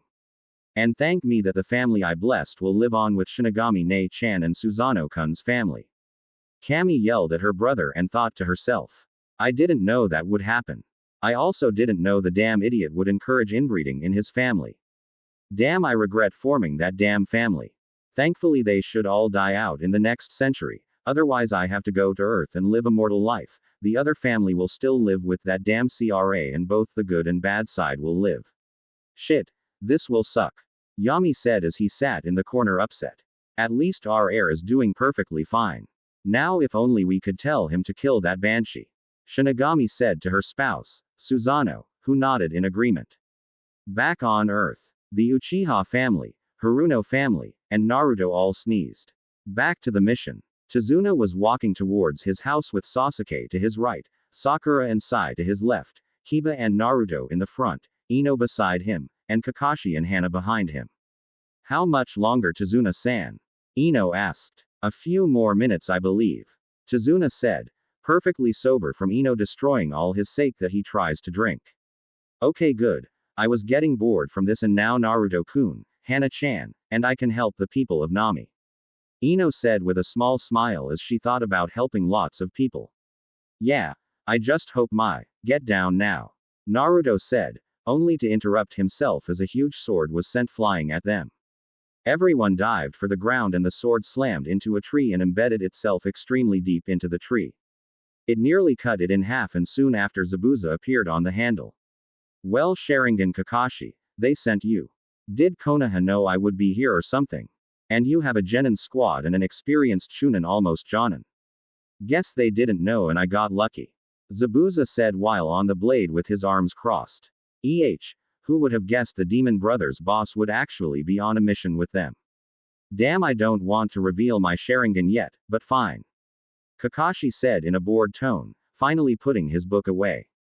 Okay, you can stop playing now. Sasuke, Sakura, and Sai are under a genjutsu and paralysis seals, same with Tazuna. Hana has already informed Kiba. Haku, Yuki, come out here and show yourself. Naruto said. Hi. Haku then appeared with his fake Hunter Nin mask off and Jade appeared by his side also. Oh Jade-chan, I didn't sense you. You must have superb chakra control. Naruto praised. Well, Naruto-sama, I have been practicing a lot and Kushina-sama has also been helping me. She said after this mission I will be her apprentice and we will all get to wear our new Uzu headbands. Jade said with a calm, sweet voice. Well, did you three get my scroll? Naruto asked, getting to the point. Hi Naruto-sama, we understand we will have to fake fight in a week's time and then we get to kill Gato and free this country. Jade and Haku inform Naruto-sama on your guys' side job. Zabuza ordered. Hi. Well, Jade-chan and I have been scouting out possible ninjas to join our kids to train. Nami has no good candidates due to their condition, but we have found a few in Mizuno Kuni who we will collect when the time is right. For now they have scrolls to practice and most have joined a group called the Rebels who are fighting against, or were fighting, against the current Mizukage. They are also joining Uzu once it is rebuilt. Haku and Jade said, switching at every other sentence. Amazing. Now Jade, I don't want you showing yourself unless you have to. Stay in the shadows and keep your chakra hidden. Haku, I knew you would be here, so you will need to show yourself when we fight in 1 week. Also, whoever deals the killing blow to Gato on the bridge, which this mission has to help finish, will get a reward. And stop calling me Sama. Damn it. I am not a leader and I am not special, just call me San. Or Kun. Or Ni. Just not Sama. Sure thing Gaki, Zabuza said with a genuine smile that barely showed. Hi Naruto ni kun, Haku and Jade said respectively with a polite bow before they left with Zabuza, who had to be injured to make it look like they actually fought. -10 minutes later. Knock, knock, knock. Naruto, supporting a barely awake Tazuna, knocks on the door to Tazuna's house with Kakashi carrying Sai, Hana carrying Sakura, and Kiba dragging Sasuke. Tsunami quickly answered the door and gasped seeing her father like that. T2-san. What happened? I kind of passed out, Tsunami-chan. Tazuna said meekly. Excuse me Tsunami-chan, but can we please come in? Also, is there any room for our team members? Naruto asked. Sure thing Ninja-san. Just call me Naruto. This is Kakashi ni sensei, Ino-chan, Hana-chan, Kiba Ototo, and the others. Well, come on in Naruto-san. As the group entered, Naruto set Tazuna down on a chair and sat on the couch where Hana and Kiba joined him after they dropped off their packages to the specific rooms and Ino was already on his lap. Kakashi just set Sai down in the corner and pulled out his Ika which he changed into notes and pictures from his girlfriend Suikazura Sukiakara. 5 minutes later Tsunami comes in with a pot of tea and the incompetent ninjas upstairs reappear. Ino and Hana were both on Naruto's lap looking at a medical scroll Naruto got recently from Tsunade. Kiba was reading a scroll on using chakra to increase senses, improve natural weapons, like claw nails or fangs, and how to store chakra in certain parts of the human body. What the hell is going on here? Who the hell touched me to bring me here? Sasuke demanded angrily. Sadly I had to drag you here, Uchiha. Kiba replied in a disgusted tone with the smell of soap wafting off of his hands. How dare you touch me mutt? Sasuke roared as he charged at Kiba for somehow ruining his pride. Kiba dodges and places a chakra suppression seal on him, in the small of his back where he couldn't reach it. Sasuke tried to do a jutsu only for nothing to happen. Why can't I do jutsu? What did you do to me? Sasuke demanded. Sasuke shut the hell up. This is your final warning. Any more outbursts and I will temporarily paralyze and mute you until we get back to Konoha and I will report to the Hokage about your actions. Kakashi scolded, fed up with his arrogant student. Fine. Just take these damn seals off me. Not unless we are training, which we will when Sakura wakes up. I'm up. Let's go so Sasuke-kun can get stronger than Naruto Baka and Kiba Baka while I get stronger than Ino Pig Baka. Came a reply from the stairs courtesy of the pink-haired Banshee. Okay fine. We will split into 2 groups for right now. Hana and Sai will be Group 1 and will protect Tazuna-san while on the bridge. Group 2, the training group, will be Naruto, Ino, Kiba, Sasuke, Sakura, and me as the teacher. Hi, was the reply from the full group as Sai was apparently awake for the orders. -3 minutes later. Kakashi took the genin to a clearing not too far from Tazuna's house so they could still make it back after their training. Okay genin, you will be performing the tree climbing exercise to gain better control over your chakra and bigger reserves. If you master this quickly, do it 10 more times after you make it to the top and then combine the leaf floating exercise. Kakashi said before he walked up the tree and back down and then grabbed some leaves and stuck them to himself as he walked up and down the tree. That has got to be impossibly hard sensei. Sakura said in her quitting voice. Practice. I will be back in about 4 hours. It is noon now so get to it. Kakashi said as he left a kunai for Sakura, Sasuke, and Kiba to use to mark how high they make it. Naruto walked to the edge of the clearing and discreetly made 30 clones, his new minimum training amount. Okay. 10 of you practice leaf floating and tree walking, 5 practice medical chakra control, 3 practice forging, 2 practice seals, another 2 meditate, 1 go to the bridge and summon more of you to help out, and the last 7 practice all of our jutsu. Dispel one by one when you get low on chakra. Meditation will probably dispel last as they are just focusing on accessing more chakra while the jutsu practicing will dispel first. Fuinjutsu and forging dispel after the jutsu users and control dispel before the meditation group. Bridge builder group. Dispel 1 member after every group dispels and then make more by calling on my chakra. I will entertain the Tem and stay here to rub my awesomeness in his face. Naruto ordered his clones. His clones promptly left while the ones practicing chakra control joined up with the smaller group of Ino's clones. Kiba could only make 1 as Hana put him through hell to get his reserves up. Kiba's one clone was also working with Naruto's and Ino's, who were giving him tips so Sasuke and Sakura wouldn't hear the hints. Naruto then grabs 9 leaves and places them all over his body and makes them circle around his body while walking up and down the tree 10 times and then adding more leaves. Ino walks up and down 10 times and then adds leaves. Kiba slowly walks up and down and slowly got the hang of it by the time the 4 hours were up. Sakura got it easily but never added any leaves. She just walked up and down and helped Sasuke. Sasuke slowly started to get the hang of it but only got 3/4 of the way up before the 4 hours were up. 2 hours into the training and Naruto doubled his amount of clones and stopped his tree walking. Ino stopped her tree walking as well and made 2 more clones to make up for it. Kiba, however, was stuck with Sakura and Sasuke as they continued to train. Naruto and Ino decided to do physical training in the form of combat training. They each used one custom weapon each along with the normal kunai and shuriken but no jutsus. Naruto was using his staff, called Kurisudarukatsun, and Ino was using her new katana, called Hayabusa. They sparred for about an hour and were covered in bruises by the time it was over. Ino then spent the last hour doing physical workouts like push-ups, crunches, and laps. Naruto increased his weights by 20 pounds each and went through his self-created katas for his staff while also channeling his chakra through it to change its shape. After the 4 hours, Kakashi appeared in the clearing, shortly followed by Ino and Naruto, who arrived via Shunshin. Kakashi was not bothered by Naruto knowing the move but was surprised that he is able to perform a variation and take someone with him. Kakashi himself can only perform a variation by himself and it takes as much chakra as 2 people in a regular Shunshin.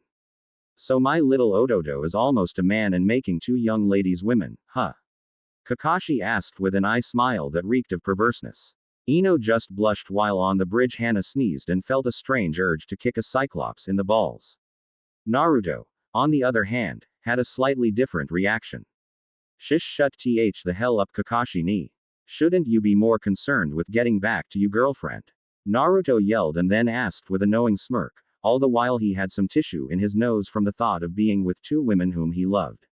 Yeah, but hopefully she won't be my girlfriend much longer and will become something else. Kakashi said with a small smile showing how serious he was. Cough about damn cough time cough. Naruto faked cough, but only Kiba, Ino, and Kakashi understood it. Kakashi was flabbergasted while Ino and Kiba were on the ground laughing at his blown-away facial features. Alright team, let's go get Tazuna-san, Sai, and Hana-san and head back to where we are staying. Kakashi ordered. Hi, was the chorused response. Soon after, all 6 of them left with the rest of Naruto's and Ino's clones training and giving Kiba's clones more pointers. Kiba was able to make a second clone after taking a Kaseki Kenko seed. As they were traveling, Ino, Kiba, and Naruto fell to the back as they needed to talk together. What is it, Naruto ni? Kiba asked. Well, Kiba Ototo, there are 3 things. First off, Hana-chan, Ino-chan, and I have to stay away from the bridge to do our mission.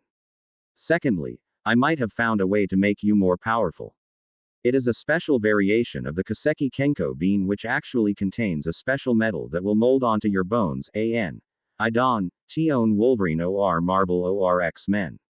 Wish I did though, thus making you taijutsu stronger and your earth affinity stronger as well. The bad thing though is that your claws will be metal claws that can only be retracted till the point is at the tip of your finger. This will also have a 50% chance of being passed down. You can decide if you want it or not, but if you don't decide by the time we get back to Konoha, I am offering it to Neji. The reason Ino-chan is here is because she is the one who carries it and has actually grown a few more for frontline ninjas. The last thing is between you and me after Ino-chan leaves. Okay, well, I accept the metal Kaseki Kenko bean power up. And I want to have access to it so my sons can be brave and effective frontline fighters and be heroes while my daughters take it to help with healing people. Kiba declared. Ino quickly handed him the bean which had a silver tint to it and looked smoother than the regular seeds.